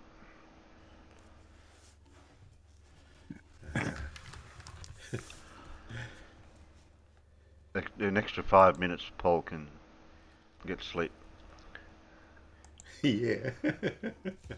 Yes, it is a work day. So you ready for a quiz, are you? I don't know what Alan's Yes, trying please. to show us. Huh? Oh, Alan was trying to show us something. Oh, okay. Well, what's Alan going to show us?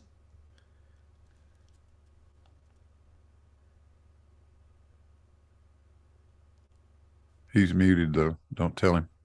No, don't tell him. So sorry, I was trying to tell you that Terry made me get the chocolate brownie bites out of the bloody cupboard.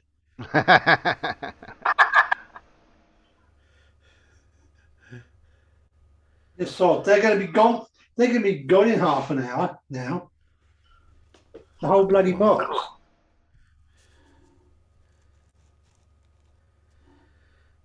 All right. Well, I will get you a quiz then. If I don't get one of these questions right, Paul, I'm going to complain. Are you? What makes you think I care? Well, I could answer that. No, you probably will get one or two. Who knows? You just got to try, Terry. I haven't got time to go to university. You would get them all by the last clue, I'm sure. Okay. All right. Question 1. The weathering feedback loop, ESWI, occurs for bodies that have undergone this process. What's this process? What's a weathering feedback loop?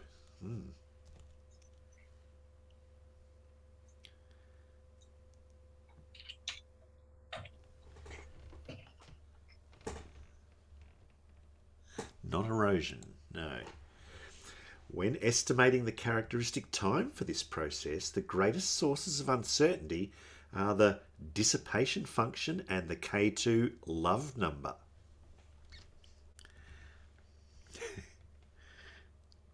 What is this process?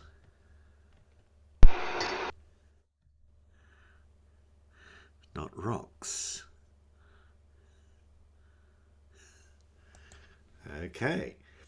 When that characteristic time is in the billions of years, the radius at which this process occurs is slightly greater than the Hill radius. What is this process?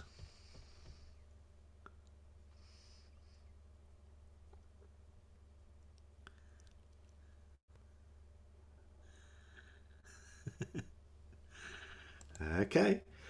The 3-2 spin orbit resonance of Mercury is an example of this phenomenon relative to the Sun, which unusually does not involve synchronous rotation. What is this process?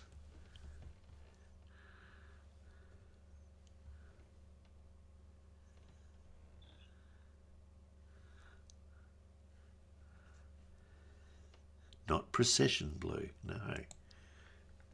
This phenomenon occurs when the rotational and orbital period of a satellite are equal.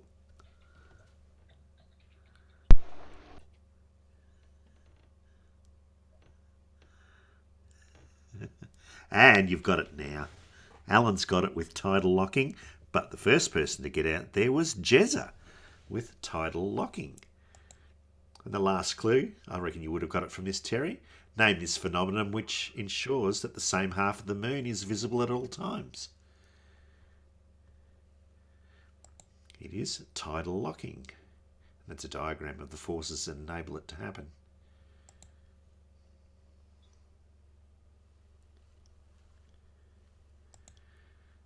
Okay, question 2. The filling factor and this quantity are the two dimensionless quantities used to define the AF rho parameter, used to measure mass loss rates of comets.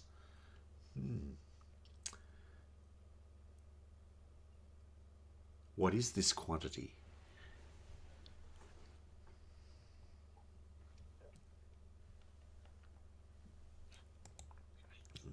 This quantity is related to polarization by Yumov's law. What is this quantity?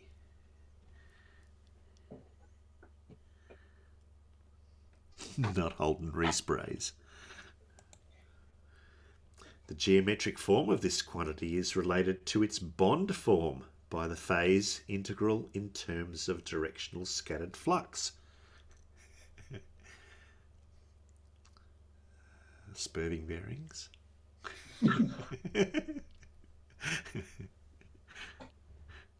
Not gassing. No, not time. The incoming energy in climate models is the solar constant times 1 minus this quantity times pi r squared. What is this quantity? Not the Hubble constant. Not comet farts. Not the filming of Armageddon, no. Enceladus has the highest known value of this quantity among the bodies in the solar system. What is this quantity? Not sublimation, no. This quantity is equal to 1 minus the emissivity according to Kirchhoff's law. What is it?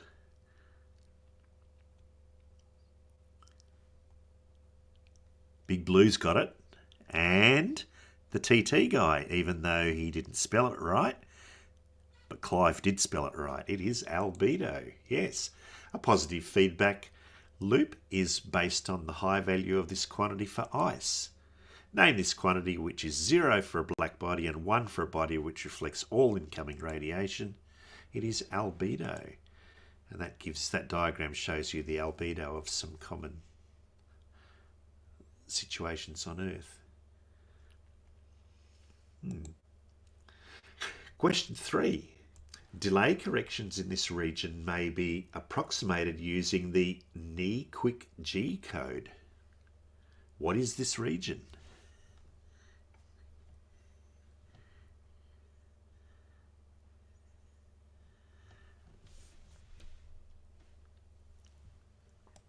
Okay, this region's namesake travelling disturbances have been proposed as a method for detecting underground nuclear explosions.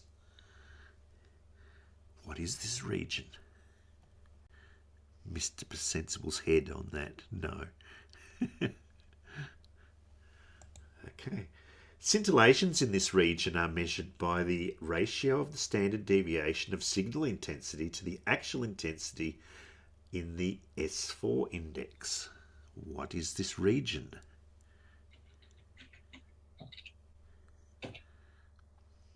Not the mantle, Alan, no. Wrong direction. The uppermost portion of this region often differentiates into F1 and F2 layers at night. Not the crust, no. Not Fleftland. In 2022, 40 SpaceX satellites were forced to re-enter after a geomagnetic storm increased the density of this layer. I'm not very good at spelling though, Paul. Sorry. Yeah, I gather that, but that's right. You got it correct. And I think the TT guy got it out there with the ionosphere. He didn't spell it right either. Yeah, I did notice. He did the second time. Yeah. This region reflects and refracts radio waves, which then propagate as sky waves. This region's D layer occupies altitudes from 60 to 90 kilometres. Name this region of the Earth's atmosphere of high densities of free electrons and namesake charged atoms and molecules. That'd be ions. It is the ionosphere, yes. Okay, question 4. A recent debate over the cause of this event deals with the origins of chondrite. What is this event?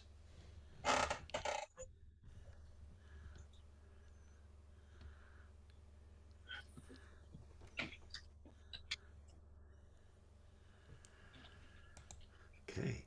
A 2021 study by Carlos Jaramillo analysed pollen samples to show that neotropical rainforests emerged in the wake of this event.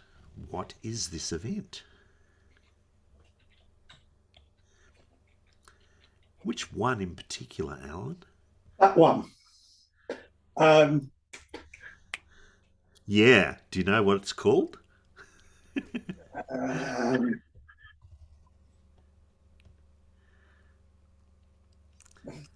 We have a correct answer out in the peanuts. Vroom Fondle got it this time. It is, in fact, the KT extinction event. Yes. Yeah. Gradualists hold that this event was caused by volcanism in the Deccan Traps. High iridium levels in worldwide fossil records have supported the Alvarez hypothesis about this event. Yeah. The meteor impact of the Chicxulub crater likely caused what mass die-off of species that ended the Mesozoic era? It is the KT extinction. Yeah. Yeah. I was trying to get the Alvarez, because it's also often called the Alvarez event, isn't it? Yeah. Yeah. That was the word that was the name I was looking for. Yeah. Which is why I didn't say KT. Okay, question 5. In one of his last lectures, David Lewis claimed that this thought experiment could turn all people into Strollbrugs, the creatures of miserable eternal life from Gulliver's Travels. Lewis introduced this experiment with the example of reacting benzene. What is this thought experiment?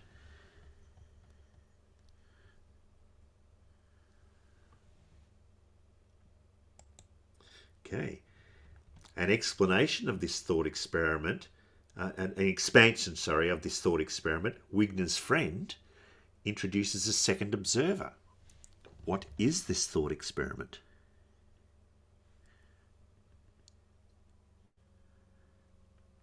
Yeah, Vroomfungel's right. It is actually called the KPG extinction event. Yeah. It's not, this is an egg. No. The setup for this critique of the Copenhagen interpretation involves a Geiger counter and a poison in a flask.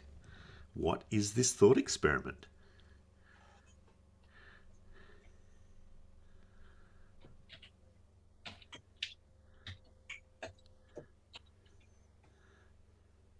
Yeah, Alan's got it right. Just after Clive Wells. It's Schrodinger's cat. I got it up just before I saw it pop up in the thing. I didn't copy. I saw it pop up in the chat before your answer popped up. Name this thought experiment about a hapless feline. It is, of course, Schrodinger's cat. I guess I need to make sure I've got the stream running at 2 times or whatever to keep up with, to try and keep the chat up to maximum possible speed. Okay, question 6. The frequency at which a form of this phenomenon produces an amplification factor of at least 3 over the square root of 5 is called this phenomenon's optical length. What the hell am I talking about?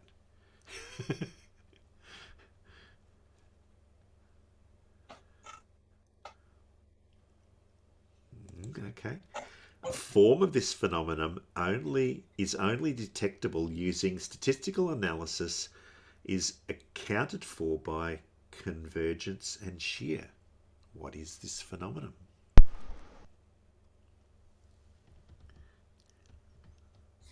It's not lasers, no. I was going to say, so not space lasers either then? No. Upper limits on the mass of machos are primarily constrained by observations of a lack of this phenomenon. What is this phenomenon? Not resonance, not refraction, not Ingwie-Malmsteen. Measurements of this phenomenon in the bullet cluster is major evidence for the existence of dark matter. What is this phenomenon?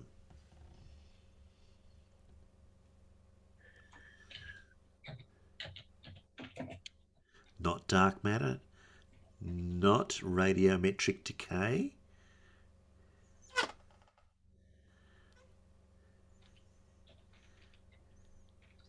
Not galaxy rotation speeds, not dark energy. The micro form of this phenomenon can be used to detect exoplanets, while the strong form of this phenomenon produces Einstein rings and twin quasars. What is this phenomenon? Not luminosity.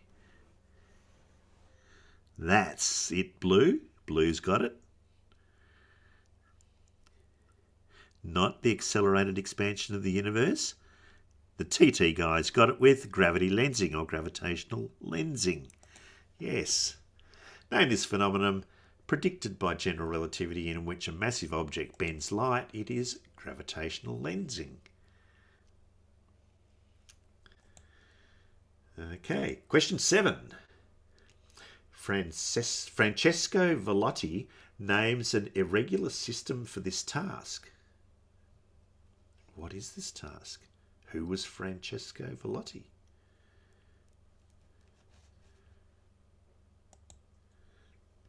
The rising and falling progression, sa, pa, sa, pa, sa, pa, sa, is used to perform this task along with a Shruti box.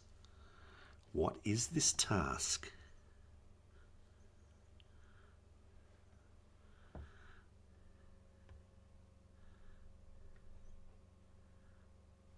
Oh, okay. Sorry. So Crumpy got it first. Good. Systems for this task may make adjustments in units of commas and cents. What is this task? Lindsay chanting. Yeah.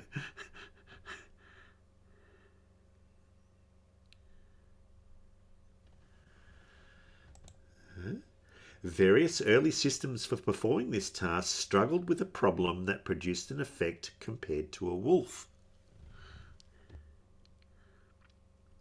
Not deflurfing the internet, not accounting, but Big Blue has got it right. Not bookkeeping. Slips can cause complications in performing this task with friction pegs. It is something, yes, Jezza has got it. Blue got it first, but Jezza comes up with tuning musical instruments. Yes. Scordatura denotes an alternative method of this task. Using harmonics may aid string instruments in performing this task, which is usually done on open strings, yeah.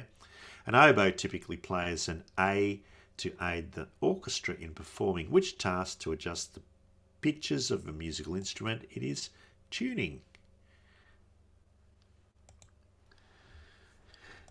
Question 8. The Urey ratio is the ratio of the rates of gain and loss of this quantity, which is equal to approximately 1/3. What quantity is this? Is that the same Urey that is famous for an experiment or half an experiment?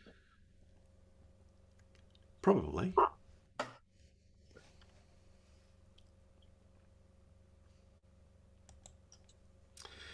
This quantity is the input to conversion systems that are classified as either vapor-dominated or liquid-dominated. What is this quantity?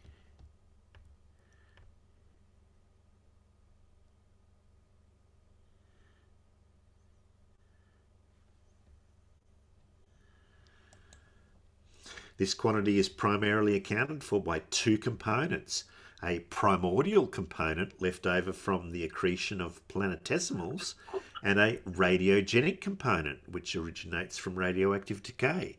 What is this quantity? I'm guessing someone will get it now. Not the speed of sound, no.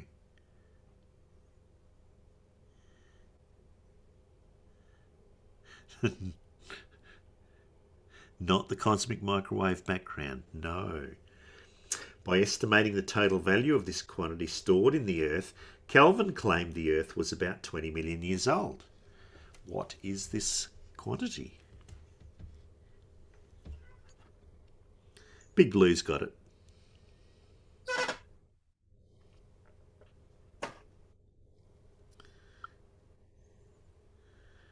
And Jezza now has it. The heat of what, though? This quantity inside the Earth is transferred to its surface by conduction through the crust. Name this quantity. Converted by geothermal plants into electricity, it is the internal heat of the Earth. Geothermal heat or geothermal energy. Yeah.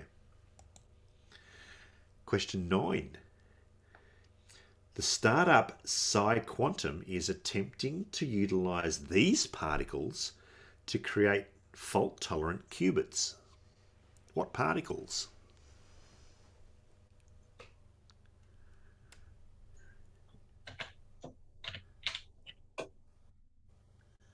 Not quarks, no.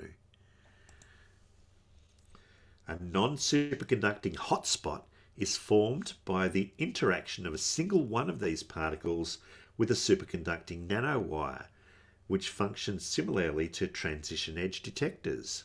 What particles are these? Not neutrons. They are very little ones. Not protons. If a device has a quantum efficiency of 1, that means that every one of these particles generates an exciton.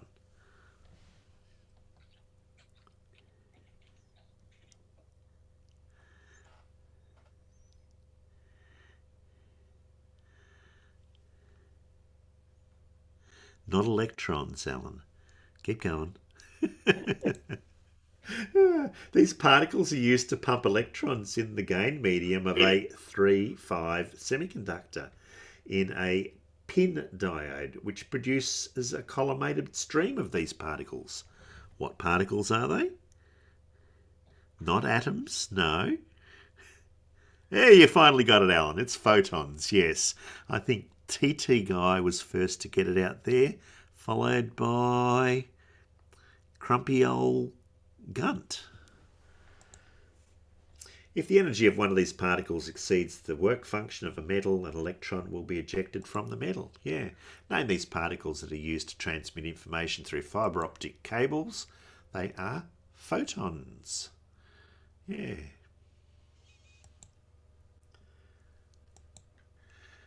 And your last question.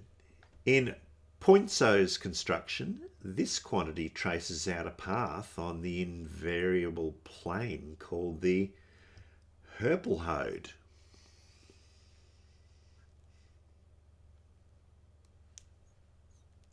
What is this quantity?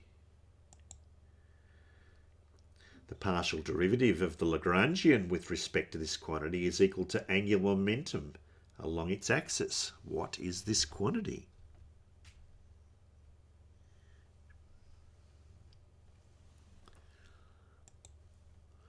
Reference frames with changing values for this quantity give rise to Euler forces.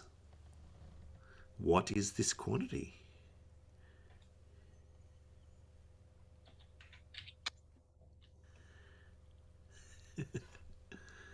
Not inertia. No. 2 times mass times the cross product of velocity and this quantity equals the Coriolis force vector. What is this quantity? Not angular momentum. The TT Guy, no. In uniform circular motion, the radius times the square of this quantity is equal to centripetal acceleration.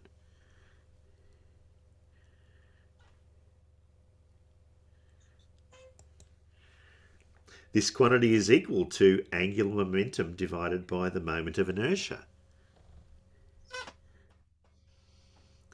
Not tangential speed, Alan. You're having a good go at it. A lowercase omega symbolises what quantity measured in units radians per second that represents how quickly an object is spinning. And I can tell you that the answer is already out in the peanuts, and it was given by Clive Wells. And you've got it right now, Alan. It is, in fact, angular velocity. And that was your quiz for today. At least I know what omega is. Yeah. when used as a in that context. So, I'm going to ask, what sort of quiz do you want next week? Do you want an easy one? Do you want a medium one? Do you want a hard one? Easier. Or do you want a bottle cap quiz? Easier. Easier. All right. I mean, the answers aren't hard. It's probably the clues. I mean, some of the answers are hard, but... Do you reckon you would have got them by the last clue, Terry? Maybe a couple of them I did with the moon one. The moon one, I may have got it with the last clue. That was one. That was one that I could have got. I think there were quite a lot that you, if you'd have if you'd been able to think about it without the pressure, you would have got them. Because, because it's stuff we talk about all the time. Yep. Well, all the answers went off out in the peanuts and in the internal chat anyway. So yeah, add up the scores, peanuts. Who got the most? They all want a Lindsay quiz, Paul. I reckon I should do a Lindsay quiz one day. But you know no.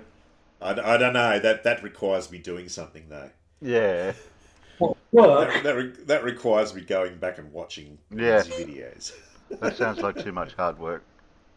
Yeah. Why would I subject myself to that? But yeah, I reckon I could do a Lindsay quiz one day. Yeah. Like the missus watches a lot of those quiz shows on TV, and I walk in there and I just rattle off the answers to her while she's watching it, because she doesn't know what the answers are, and I seem to answer a lot of those questions on those shows. Yep.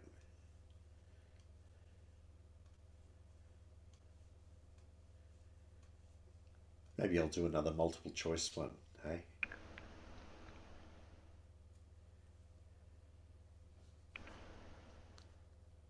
And I listen to one that's on the ABC late at night. They have quizzes on that too. Yeah.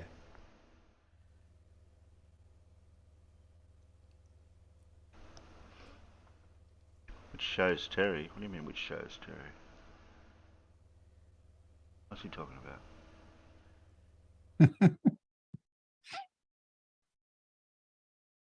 You know, we've got a dark matter detector that's about to come online in my local area here.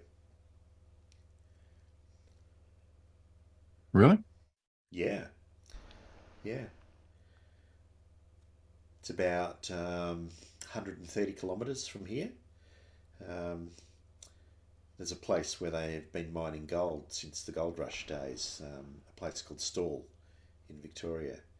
They've taken a lot of gold out of that mine, and they're down to a depth now in the mine of about 1.6 kilometres, or about a mile deep the mine goes, right?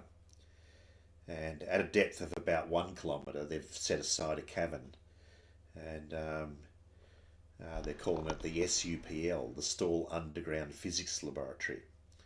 And they're putting a great big tank of sodium iodide in there with a whole heap of very, very sensitive detectors. And the idea is that they're going to have a go at detecting dark matter. What they're doing is they're doing it to either verify or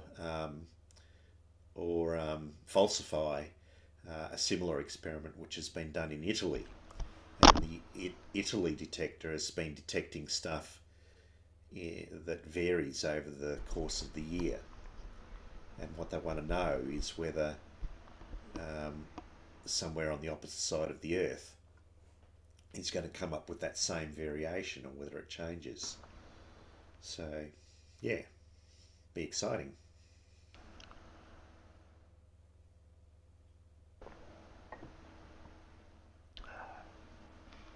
Oh, I don't know the name of the quiz shows. There's one of something about a millionaire. I remember answering a few of those questions as they start the show, but they're multiple choice. I can't think of the other ones. Names of the show.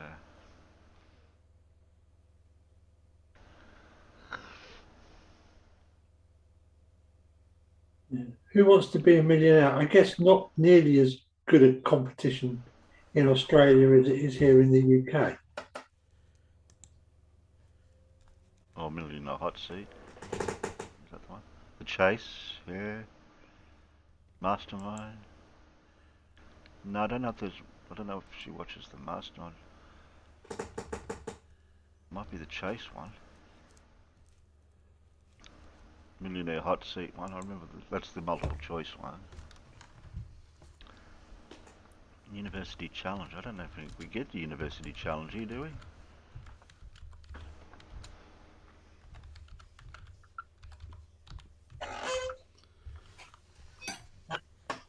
Alright, okay, what do we got here? Well, if we're cutting it a bit shorter tonight, I'll have to dilute these tabs down a bit. What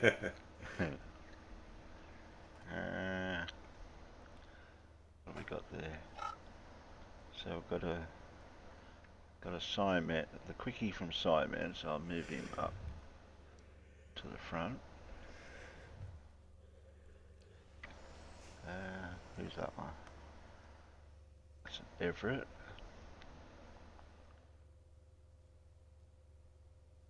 Okay, I've got a few Antons here. We're going to have to...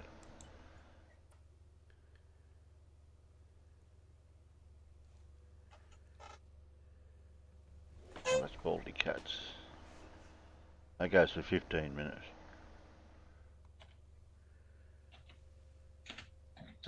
Sideman, I'll leave Sideman at the end. New Flat Earth map unveiled. Everett Anderson.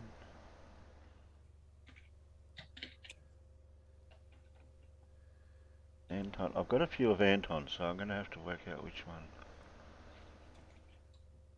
What do we got?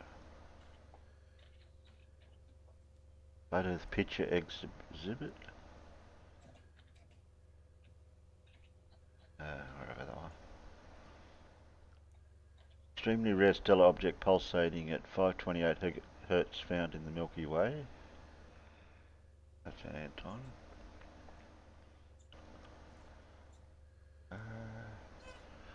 Never before seen spiral object middle of our Milky Way displaying star formation. That does sound interesting, that one.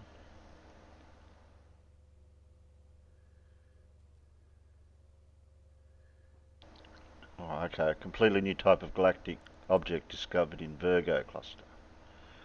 Oh, okay, there's a couple of interesting ones. Flat Earth proof in a bottle. That's from Everett.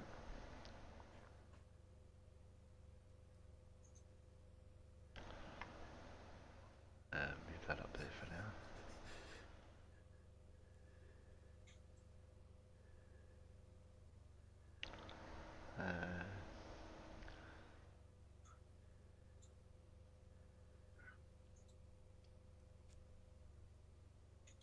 Okay, not that one. Yeah, okay, I'll grab that one.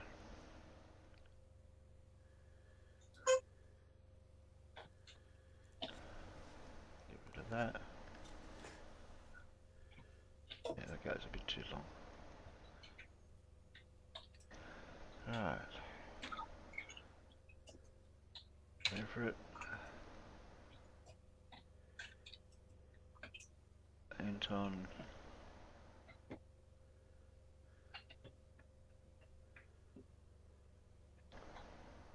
Okay, get rid of that one. Right, so it looks like I've got the quickies from Simon. We've got never before seen spiral object in the middle of the Milky Way explained star formation from Anton. Got an Everett Anderson new flat Earth map unveiled. And yeah. And finish off with Simondan's When You Think Every Animal in the World is Fake. There we go. That should make it pretty short to finish off with.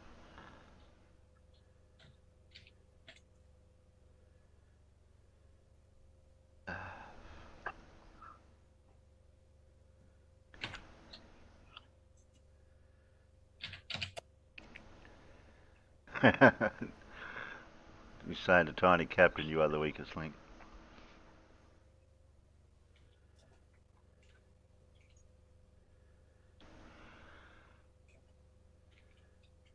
Oh yeah, I don't know why it keeps doing that, Jezza, my PayPal thing. Yeah, just delete the little dots at the end of it.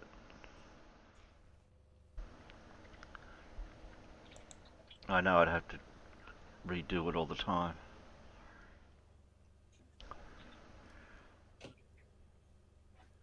We've got a H Jasper E naked out there. Anyone know a H Jasper E? No. I don't think so.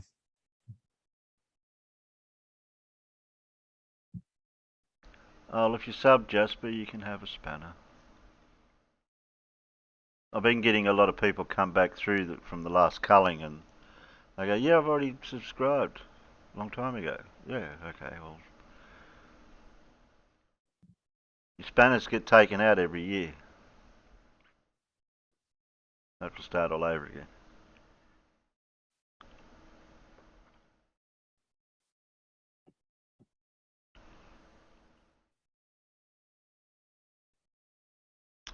Okay.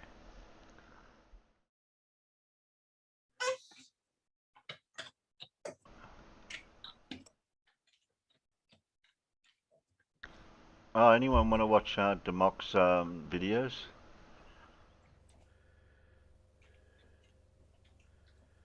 Anyone want to see them?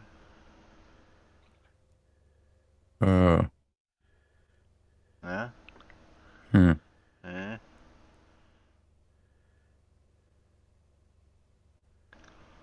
I couldn't even understand them, let alone know what he's going on about.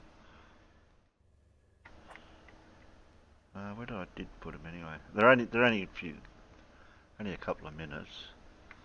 Trying to figure out how to. I had to download them.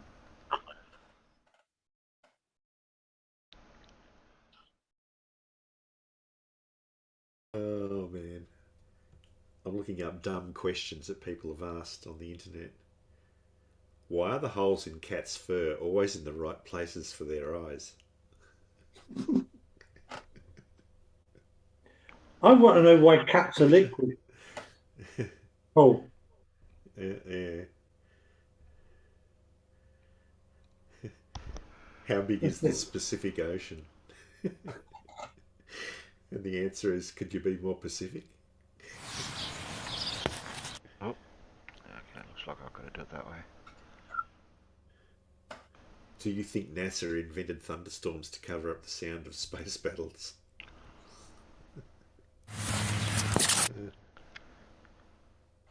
If I eat myself, will I get twice as big or disappear completely?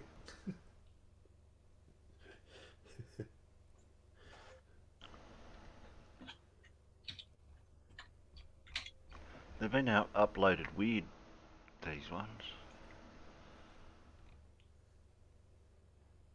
Hey? No, I don't want to save it.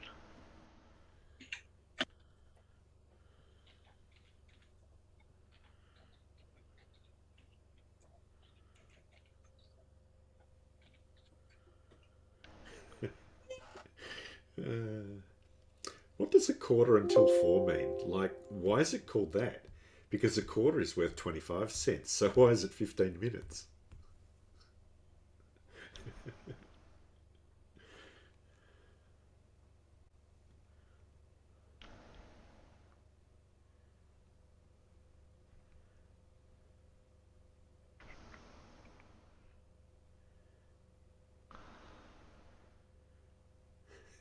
No, I've got no context of these because these are when I was over in Jim's the other day.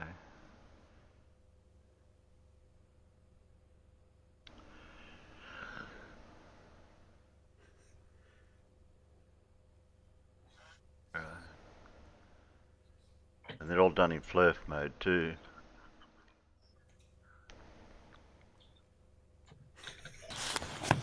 If I shave my golden retriever like a lion, will the other dogs respect him more?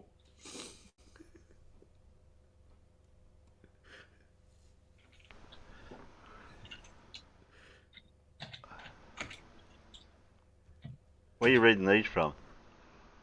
The internet.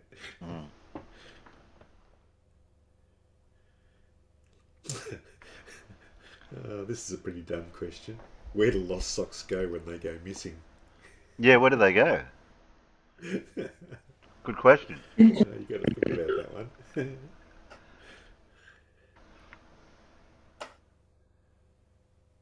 one. They go into non-being, that is into everything. Does looking at a picture of the sun hurt your eyes?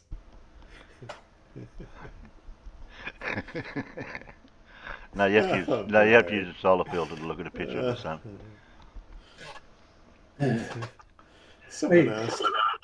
Someone asked at what age does a boy's period start?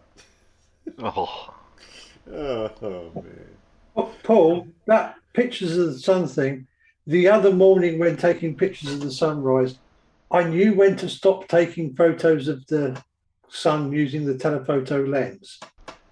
When it started hurting my eye. Okay. Yeah. If Batman's parents are dead, then how was he born?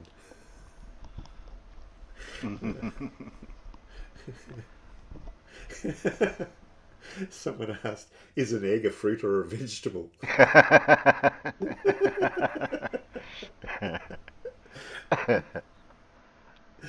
Oh no. Is whale sperm the reason why the ocean is so salty? Oh.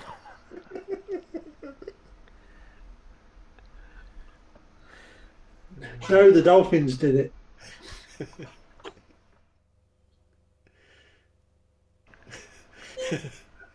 What would happen if I hired two private investigators to follow each other?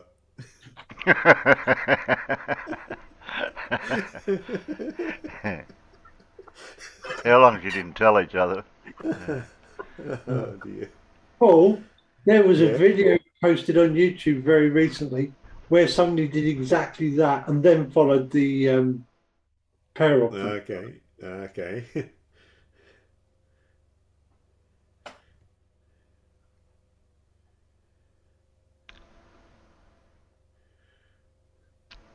All things that Riley have said from Clive Wells.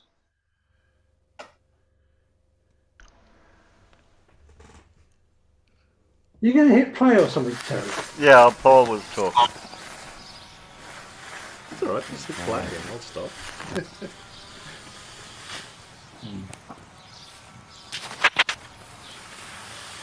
I suppose this follows on from the Everett Anderson one we watched the other day with him putting it on the rolled up piece of plastic that he's got there on the ground.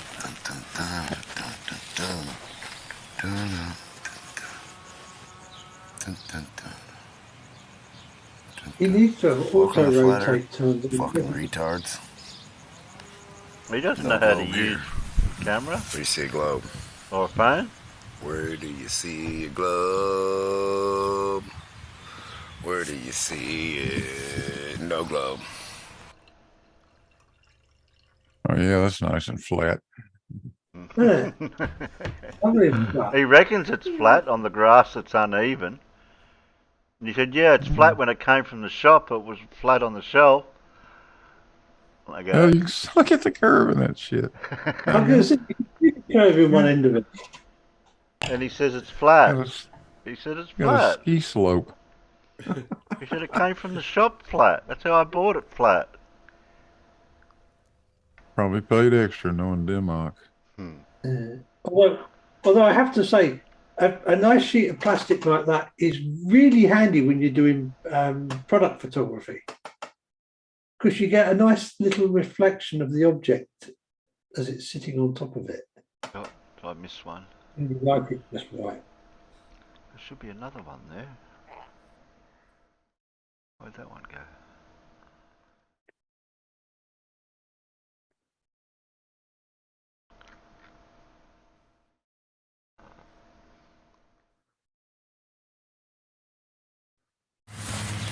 Oh, here's that one. Might have been only two. I thought there was three. Might have missed one.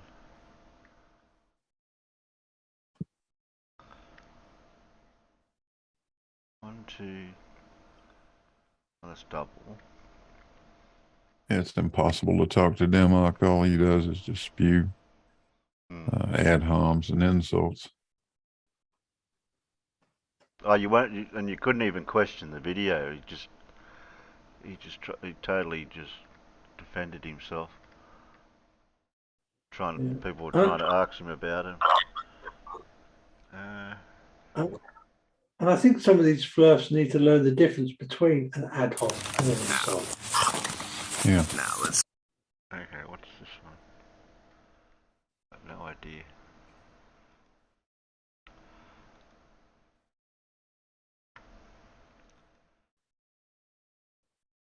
Can't figure out these. See this shit. Okay. Okay, we got it. We got the object. See it? See it? See it? Under the observer. See? See it? See it? Can you see that package? Can you see the package? Can you see the package? Can you see the package? Did you see it? Did you see it? Did you see it? You even see a nice reflection of it underneath. See under that package? Huh? Did you see under there? Did you get you a good view? On the flat earth, could you see under that package? On the flat earth, can you see under the package? Huh? No. You put it at a degree under your chin, and you just move it flat away from you. Flat away. Flat away. Flat away. You never see under the package. I told you there's no context to it. I couldn't figure it out what he was trying to say. I had to have been over on Gems a bit earlier for that one before he put them up. Don't ask me, Jezza. Tell me and we'll both know.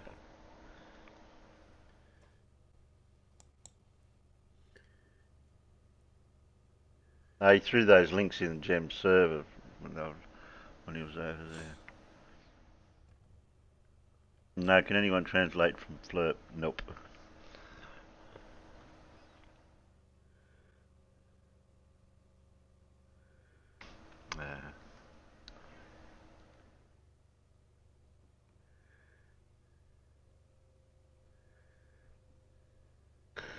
How tall was Napoleon? Yeah, how tall was Napoleon? I thought he was a short guy in the movie. I believe he was about 5'10", so he wasn't particularly short. I mean, he wasn't super tall, but he wasn't particularly short. He was French. I didn't think French people were very tall.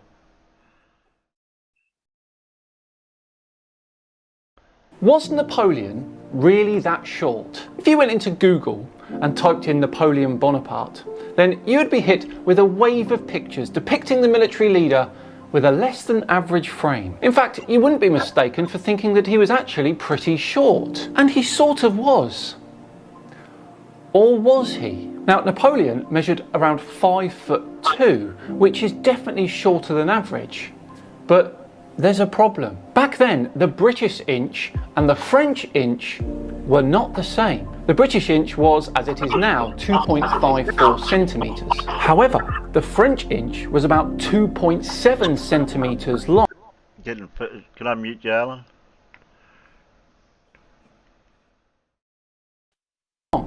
So that means, using today's measurements units, Napoleon would have been a tad under 5'7". And that's only about half an inch shorter than the global male average. So no, he wasn't tall, but he definitely wasn't as short as history makes out. However, Napoleon's demeanour and battle strategy was famously aggressive, which more than likely spawned that famous phrase that we all know, Napoleon complex, where it's believed that short men compensate for their lack of height with domineering behaviour and aggression. But it turns out that this is only half true, because Napoleon was not as short as everybody thinks. Now you can save that one for a Sunday dinner. I've been Simon Dan. This has been another Misconception Mini, and I'll see you next time. Subscribe here, definitely click that one. 100% click that one. So there's a difference in measurements between the English and the French. Imagine that. Yeah. Well, the French can't get anything bloody right, can they? They surrender better than anybody in the world. Oh yeah, there is that. Yeah. Although of course they did actually fight some pretty good, a couple of really good battles during the 1940 campaigns, but everybody tends to forget about them. Mostly because they were designed to save us from getting completely annihilated and cut off, or at least completely annihilated and cut off before we could get to Dunkirk.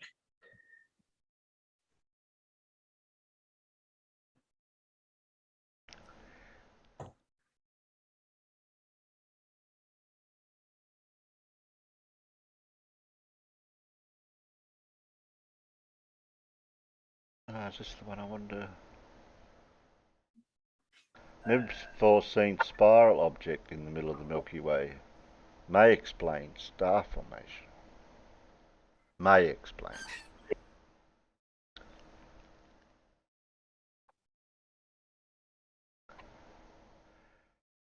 Yet another unusual discovery coming from the center of our own galaxy. But it's not a black hole, or any other exotic object. It's actually something that is quite common and something that seems to exist everywhere in the universe because of the phenomenon of the accretion disks. Because as you might already know, a lot of things in the universe seem to possess accretion disks that then seem to create the object itself. This obviously applies to black holes and neutron stars, but it also applies to different stars, and it might even apply to newly born planets. And based on various observations from various telescopes, such as the ALMA telescope, today it's generally believed that the accretion disks are responsible for the formation of pretty much every single low or medium mass stars and various planetary systems, including of course our own sun and pretty much most of the nearby stars as well. But there's one question that a lot of scientists currently cannot answer. Does this also apply to some of the larger and more massive stars? So here we're talking about stars that are at least 30 or maybe 50 masses of the sun, or possibly even in the hundreds. For example, this iconic star known as R136A1, the most massive star ever discovered, is potentially over 300 masses of the sun in mass. So was this star also created in a similar way? Was there also an accretion disk here as well? Or did this star form by maybe collapsing into this mass directly? Or maybe in some other way? And so that's essentially the question that the scientists have been trying to answer for a pretty long time by looking at various examples out there. And so very recently, a team of scientists whose paper you can find in the description below was essentially exploring the center of our own galaxy, and specifically looking at the region known as the Sagittarius region. The region where we have the supermassive black hole known as Sagittarius A star, with the black hole itself being visible somewhere right there. But the Sagittarius region doesn't just contain Sagittarius A in it, it has other letters as well. Actually, overall, all of this kind of looks like this. So there's a lot of activity here, there are quite a lot of different emissions in various frequencies, but Sagittarius A star seems to be the most active of them all, and this is where we know there's a black hole. But as you can see, there's also Sagittarius C region, generally located a little bit to the right if you were to follow the galactic plane. Now naturally this is also an extremely active region with a lot of different activity, a lot of different stars, huge amounts of gas, with the overall density of space being approximately 1,000,000 times higher than the space very close to the solar system. Or in other words, there's about 1,000,000 times more gas and a lot of other stuff compared to what we would find in the vicinity of our own sun. And when looking in this region, the scientists have completely by accident identified something that looks like, well, basically a kind of a miniature galaxy, which made it look like a very strange object to be located in such an unusual place.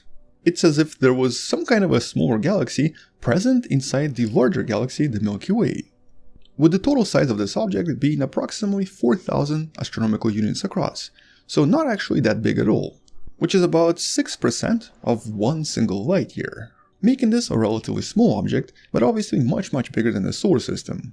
But what exactly was this object? Well, in theory, I guess it could be some kind of a galactic remnant, or possibly some kind of a galactic object being swallowed by the Milky Way, which we know happened quite a lot in the past. But in this case, it was just way too small compared to anything else we know exists out there. Most galaxies are at least a few hundred light years across. This one was like 1,000,000 times smaller.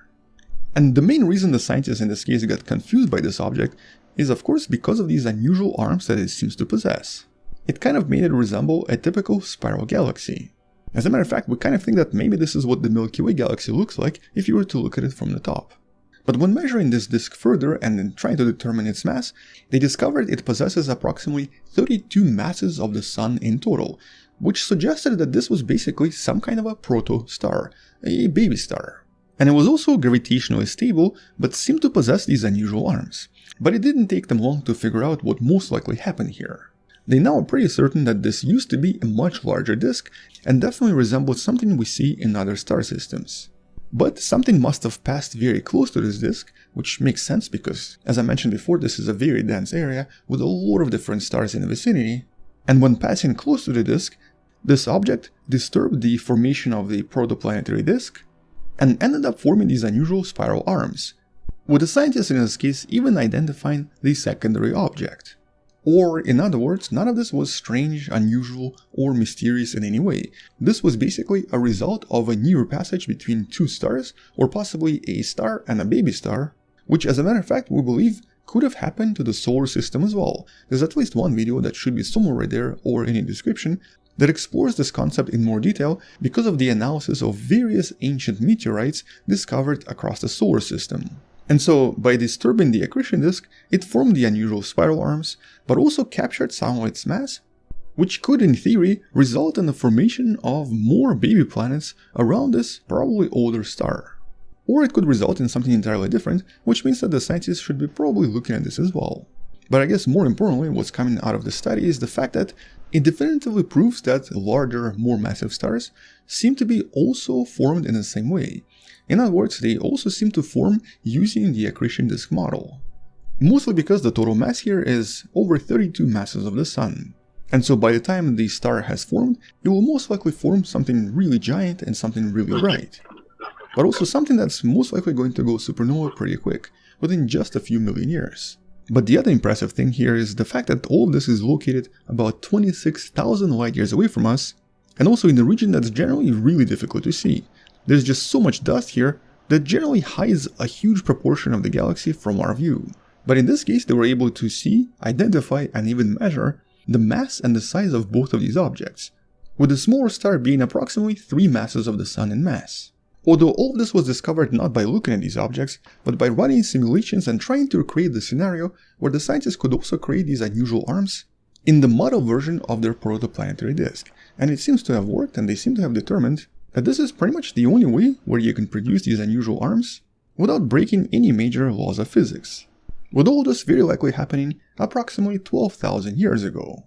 With the other important discovery in this case being the fact that this is the first protoplanetary disk discovered in the center of our own galaxy, which of course means that this region definitely possesses new stars And the stars that are created and destroyed in a very similar way to stars we find in other parts of the galaxy and we find everywhere around us. Despite the fact that this is such a dense region with so much activity and so much potential for a destruction of any new object. But because of this first discovery, it also might suggest that there could be more similar objects discovered in some of the future studies, with many of them very likely still being hidden by all of this dust. And so it's only a matter of time before the scientists discover something else really exciting and really unusual. Until then though, well, that's pretty much it. A very interesting study and a very interesting observation, and a solution to a known problem of how massive stars form as well. But once something else is discovered, I'll make sure to follow this up with another video. Until then, thank you for watching, subscribe, maybe share this with someone who loves learning about space and sciences, and come back tomorrow to learn something else. Check out the links and the paper in the description below, maybe support this channel on Patreon by joining channel membership or by buying the wonderful person t-shirt you can find in the description. Stay wonderful, I'll see you tomorrow, and as always, bye bye. Bye bye.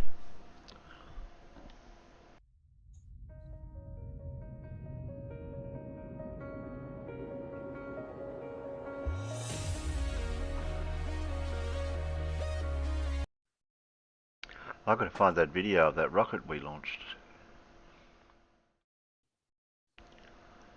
I'll grab that in a minute.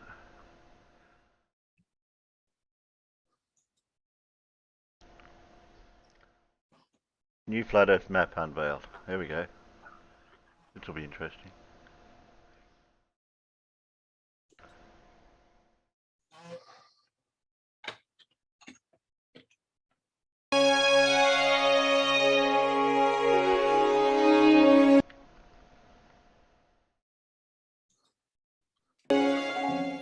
This map, yeah, I can't bring it up too high because it's not good quality, but it's the Terra Infinita map. Now, you know the one that I usually use. Well, this one blows that one out right out of the water. Don't be ridiculous. In the center here, that's supposed to be our known continent system, our known ecosystem. But this system here, this map here, says there are another 178 worlds under the Great Dome. Right. My God. No wonder they don't want to let us out of here. No wonder they're making us think we live on a fucking ball. No wonder they want us to feel as and think we're isolated and alone, and aliens could be hundreds of billions of light years away. My God. Detecting trace amounts of mental activity. Possibly a dead weasel or a cartoon viewer. Terra Infinita, extraterrestrial worlds and their civilizations. The story told by the woman who was born in the lands behind the ice wall. So this woman was born on the continents beyond us. If you go south, 8,000 miles away, she said. And her father was from here, and he left. And she's come back to tell the story. And she's written a book about it. Shall I pre-warm Sir's crack pipe? My name is Helen Morris, daughter of the navigator William, and born in lands that thoroughly you don't know, almost 8,000 kilometers behind the ice walls in the direction you know as south. I can't watch this because it's creepy and wrong and sick. However, I will watch out of curiosity.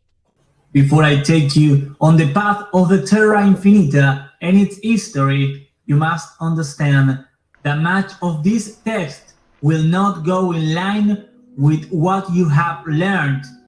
Thanks, Dad. Much of the history told here is possible for you to keep to yourself, and that this book can open up this cause. Much of the history still lives in you, because you were also part of it in some way. Tango Preguntas?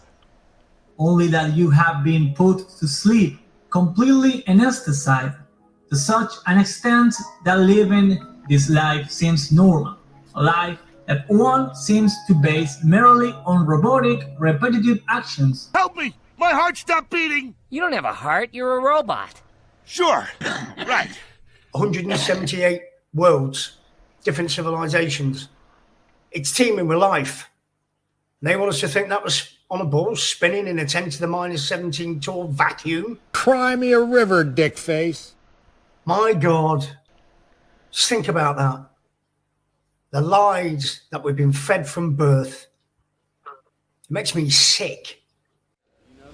I think this boy's cheese slid off his cracker.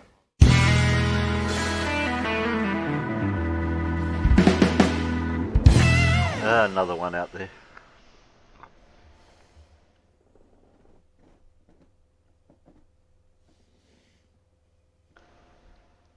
Anyone understand the map? No.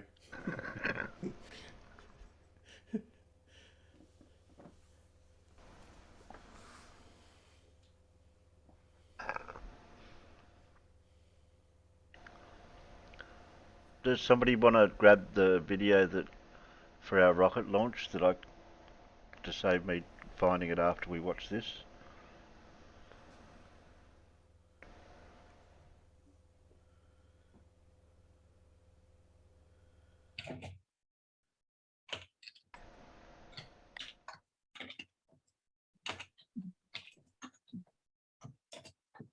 I mean, I started watching it, but then Is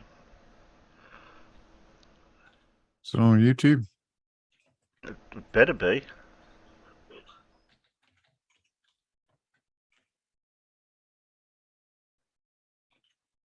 Yeah, that's what it looks like. Children's fantasy story. Good night, Grumpy.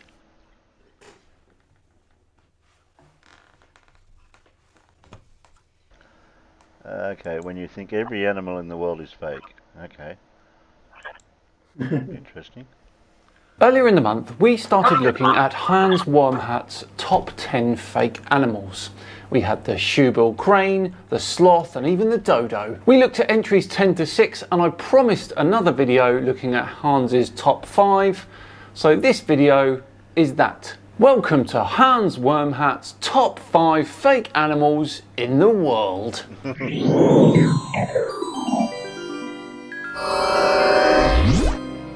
Hello all and welcome along to another Tinfoil Tuesday with me, Simon Dan. Thank you very much for joining me. Before we begin today, a massive thank you to the sponsors of today's video, Mel Science. Mel Science is a subscription service that offers monthly STEM science boxes, which combines. Just click the link in the description which already contains the promo code. But be quick because this promo code has only got a 1 month time limit on it. Right, back to today's video, which as I said at the start is a top 5 fake animals video from Hans Wormhat. But before we get into it, a quick rundown of entries 10 to 6. In at number 10 was of course the anaconda. Number 9 was the shoebill. Number 8 the dodo. Number 7 the anteater. And number 6 the sloth. Obviously. So let's carry on where we left off and see Hans's top 5. Bringing us to number 5 on the list, koalas.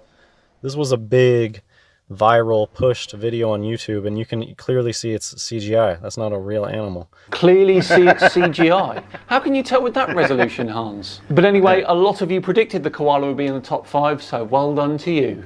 This video is just obvious CGI. And yeah, koalas are a fake animal. That's why these look like really bad puppets made of wool.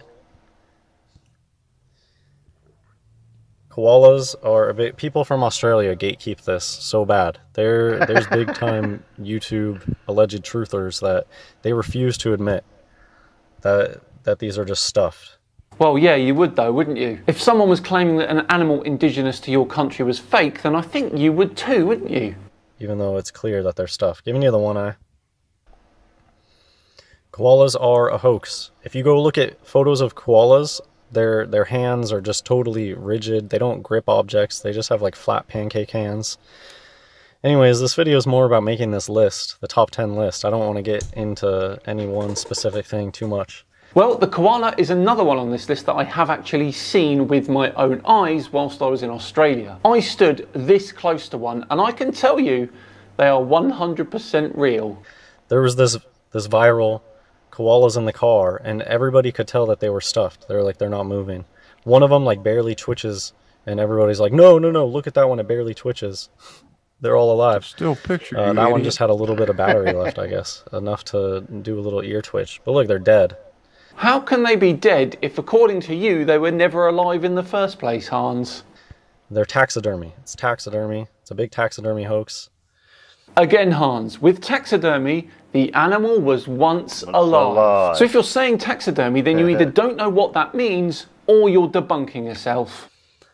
I think are we already on number 4? Penguins. No prizes for guessing that penguins would be on this list. Again, if you said penguins, well done.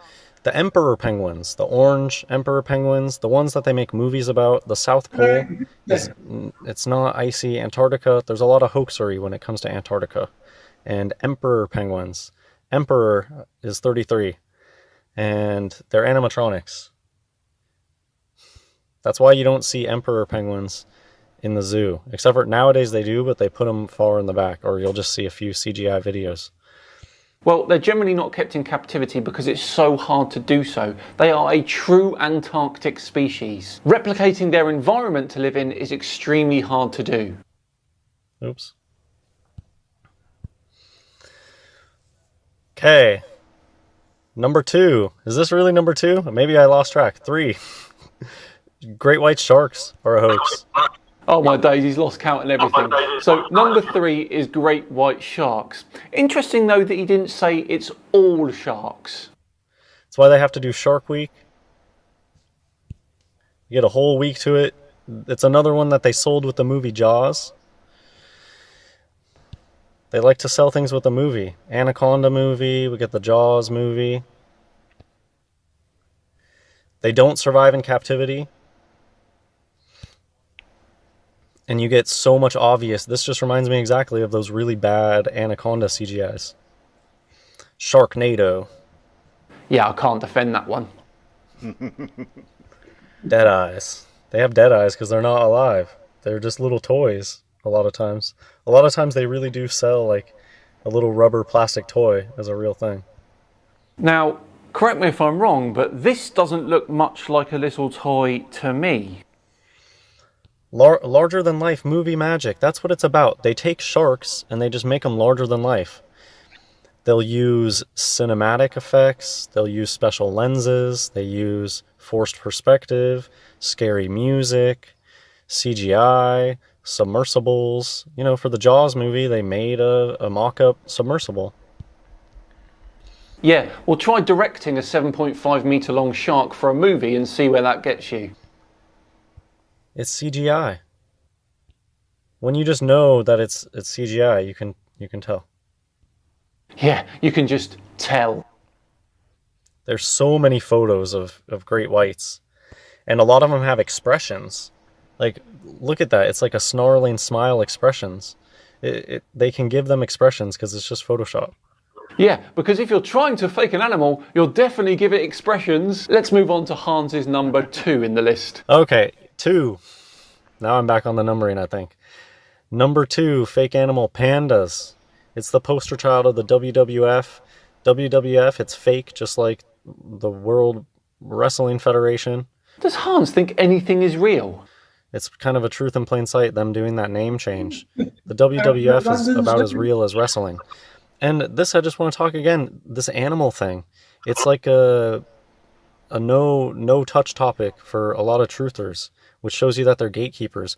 Why is this aspect of society... Oh no, this is true. There's no deception here. Nobody lies about animals. How could anybody claim that? It's a topic that people haven't thought about before. It's a topic that not many people talk about, so... But what is the benefit of making up animals? Why do it? That's the question we all want to know, Hans. But they're clearly gatekeeping it because there's people out there that they talk about all sorts of deception. They can talk about how outer space is clearly fake. They can talk about how NASA is clearly CGI. But then you bring up this animal thing. Oh, no, you're crazy. You're crazy. Well, not crazy, just a bit misguided, perhaps. And it just shows you that they're gatekeepers. Why is this one topic where, oh, everything that they tell you about animals is true? No, everything is a lie. Everything is a deception. Everything on the TV is fake. All right, Hans, we get it. Let's hear your number 1 fake animal then, buddy. And lastly, okay, top number 1 fake animal. It's kind of cheating because it's many, many animals. The great apes are all a hoax. So that includes humans as well then, Hans, does it? Because let's not forget, we're great apes too, aren't we? They are humans in fursuits, And it's clearly satanic deception to make people believe in evolution and to think that they're a monkey. A great ape isn't a monkey, just saying. I liken this to NASA Outer Space Land. If you have the discernment to be able to tell that NASA's BS, you absolutely should have the discernment to be able to tell that gorillas are people in suits, and that all of these great apes are, just like NASA's there to sell you the outer space fantasy, great apes are here to sell you the evolution fantasy, to make people believe that they are monkeys. But there is a ton of evidence for evolution that doesn't even include great apes. Again, makes no sense at all, this one. People believe it. People really believe that, and the reason that they believe that is this great ape hoax. They're fursuits. Orangutans, they're orange. Orange is 33. They're just really, really nice fursuits. This is why there are thousands upon thousands of studio quality photos. If you just go look into orangutans, you will find thousands of studio quality photos of these perfectly clean alleged wild animals. And it's just, some of them are over the top. I have a lot of videos about these, so I don't want to talk too much about it. Good, let's leave it there then. I think this is number one for Hans because it's the one that hurts his religion the most. These evolution deniers, they just can't leave it alone, can they? Well, there we go. What a wonderful look into the mind of Hans Wormhat that was. We have finally finished his top 10 fake animals in the world, and what a top 5 it was as well. For now though, we're all done and dusted on another Tinfoil Tuesday. I'm sure we'll be taking a look at Hans again in the future. But for now, thank you so much for watching. It truly is appreciated. If you enjoyed watching today, please do consider subscribing. Again, if you want to check out the first part of this, entries 10 to 6, I'll leave that link in the description. And if you really enjoyed it, of course, hit that like button. Just enough time to once again thank Mel Science for sponsoring today's video. Remember, for a 50% discount off the first month of any of Mel's subscriptions, use the promo code SIMANDAN or click the link in the description, which already has the promo contained. I've been SIMANDAN. Have yourself a great day, and I'll see you all again tomorrow for another Misconception Mini. See you then.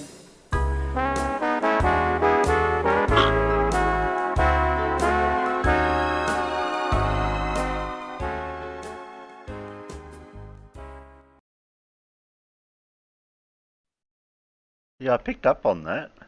What does orange is 33 even mean?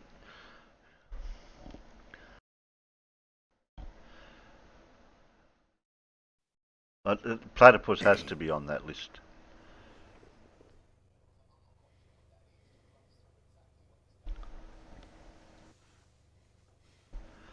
There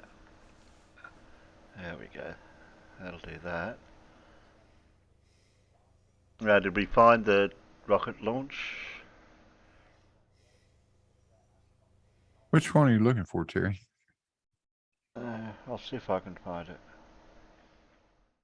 The launch from New Zealand? No, from Australia.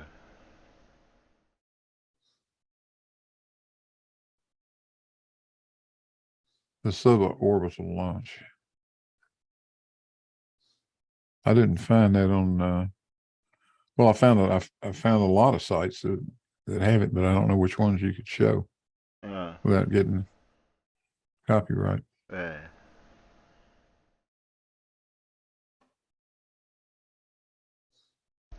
I'll see if I can find one.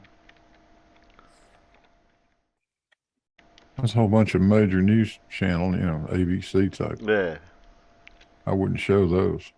Oh, our ABC. No, if you show those, you're bound to get struck. What, Australian ABC? Yeah. Oh, yeah.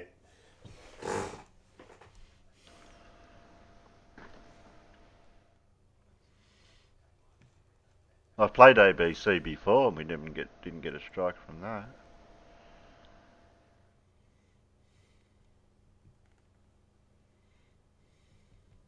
You wouldn't think ABC'd give you a copyright on it.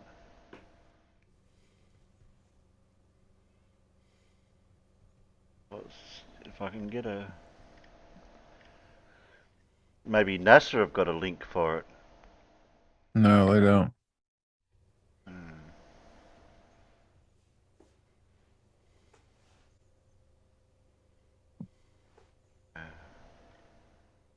Bugger.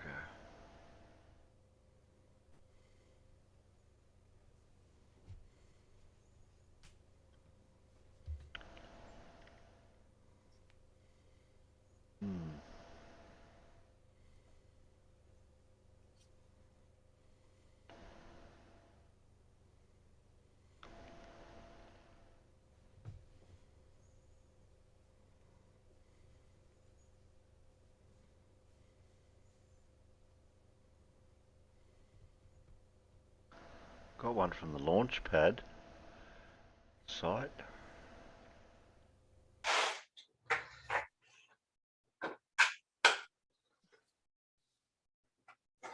One from Rocket Guyan. Yeah, I see that one.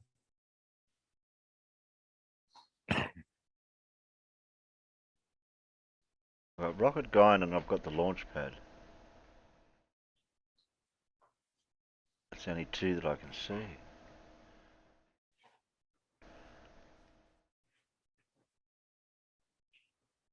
Yeah, the rest look like news channels.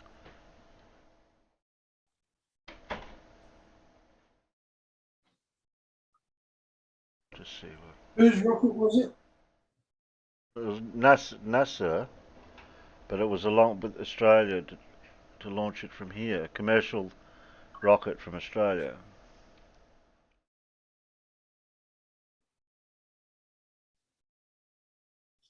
Yeah, I was just wondering whether whoever the contractor was might have it on their own website.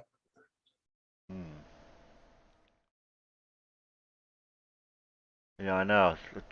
It's because it was filmed here and.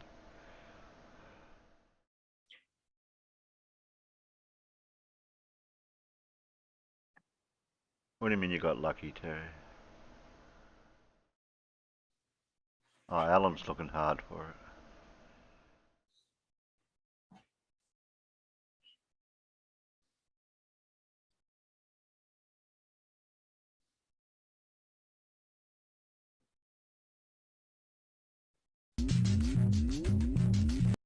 Commercial launch site. So we've probably been working at this for over 10 years. I've personally been working at it for 5 years. 2 to 3 years that was actually just illegal, getting NASA legal to buy in on doing this commercial. And then the rest just planning. You know, when I came out here in 2019, this was all trees. The first time we did the site survey, so a lot of work and just getting everything set up. And so 30 seconds remaining, guys. Everything is looking good. Ready to go okay. to see this. Okay. We're going to do it. We're at 30. T minus 18, 17, 16, 20. 15, 14, 13, 12, 11, 10, 7, 9, 8. 6, 5, 4, 3, 2, 1. Ignition! Whoa! Whoa, that was so fast. It's only a little rocket though, not a big one like SpaceX. That it was a standing rocket. Whoa. Yeah, it only been about 20 meters tall, 20 or 30 meters. But I definitely felt like it might be cloudy, but I definitely felt it did not go as per the plan. But it just went sideways. It wasn't supposed to go there. What didn't it? And now didn't it launch? there's kind of almost a sigh of relief to some people. The rocket is done. In fact, NASA's job is done. NASA, once that rocket is launched, they are essentially said, hey, being nighttime, a bit cloudy, you can't obviously see. there's a payload in recovery and that is the critical part of Equatorial Launch Australia. What are they doing at night time for?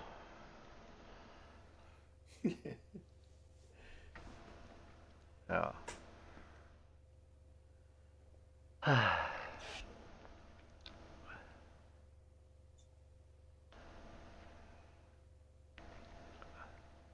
That should be alright, that little bit.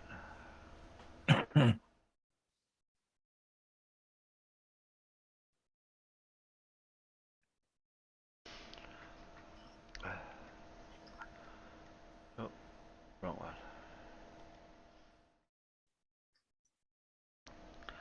Oh, we'll have to finish off so Paul can get some beauty sleep. Hell of a lot of that.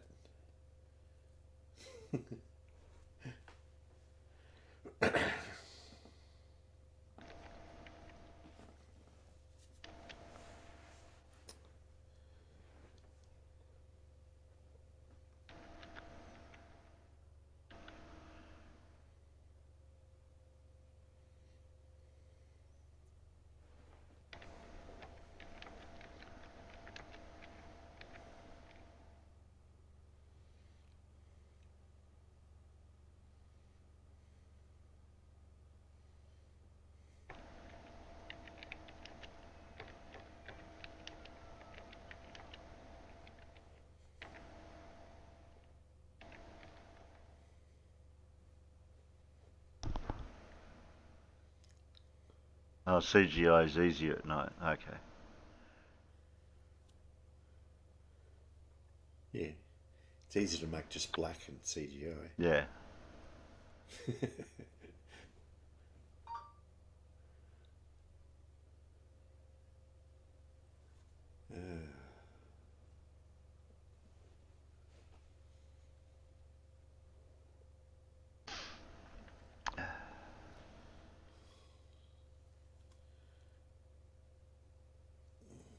Well, I'm finished off over here.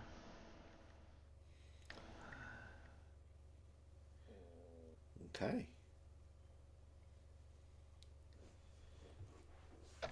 Just type me goodbyes out to the peanuts. And it looks like Farmers didn't get a chance to drop back in to get us an update on what he was doing.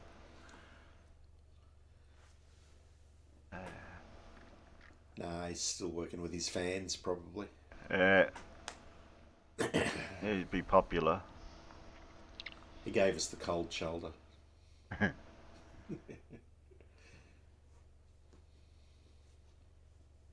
Oh, thanks, Alan. Thanks, Otto von Gurik. Gericke. Oh, the E's pronounced. Okay. Oh, thanks, Blue. Who else? Yeah, you bet. Stewie, Clive, John McMunn, Zevlon, Stevie B, Tiny Captain, H. Jasper E, Where's Wally, Clive, Zevlon, did I say Stewie, Grimfondle, Sean G, Stingray, Biggest Doggers, Judy, Armageddon Fire, Crumpy. Gotta scroll up. Judy.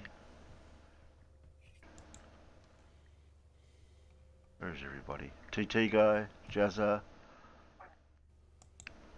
Dave, Cannabis, Grimfondle, Judy. I know Carl was out there earlier. Who else? Flow Rider, Biggest Doggers, Fred Knotts, Kit. Oh, that was way back. Way back. Did I miss anyone? Did I miss you, Tiny?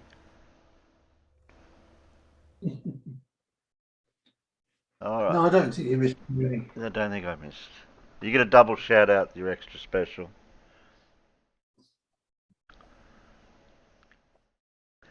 Alright then. Night panel, night peanuts. Night peanuts. Good night, peanuts. Good night, guys.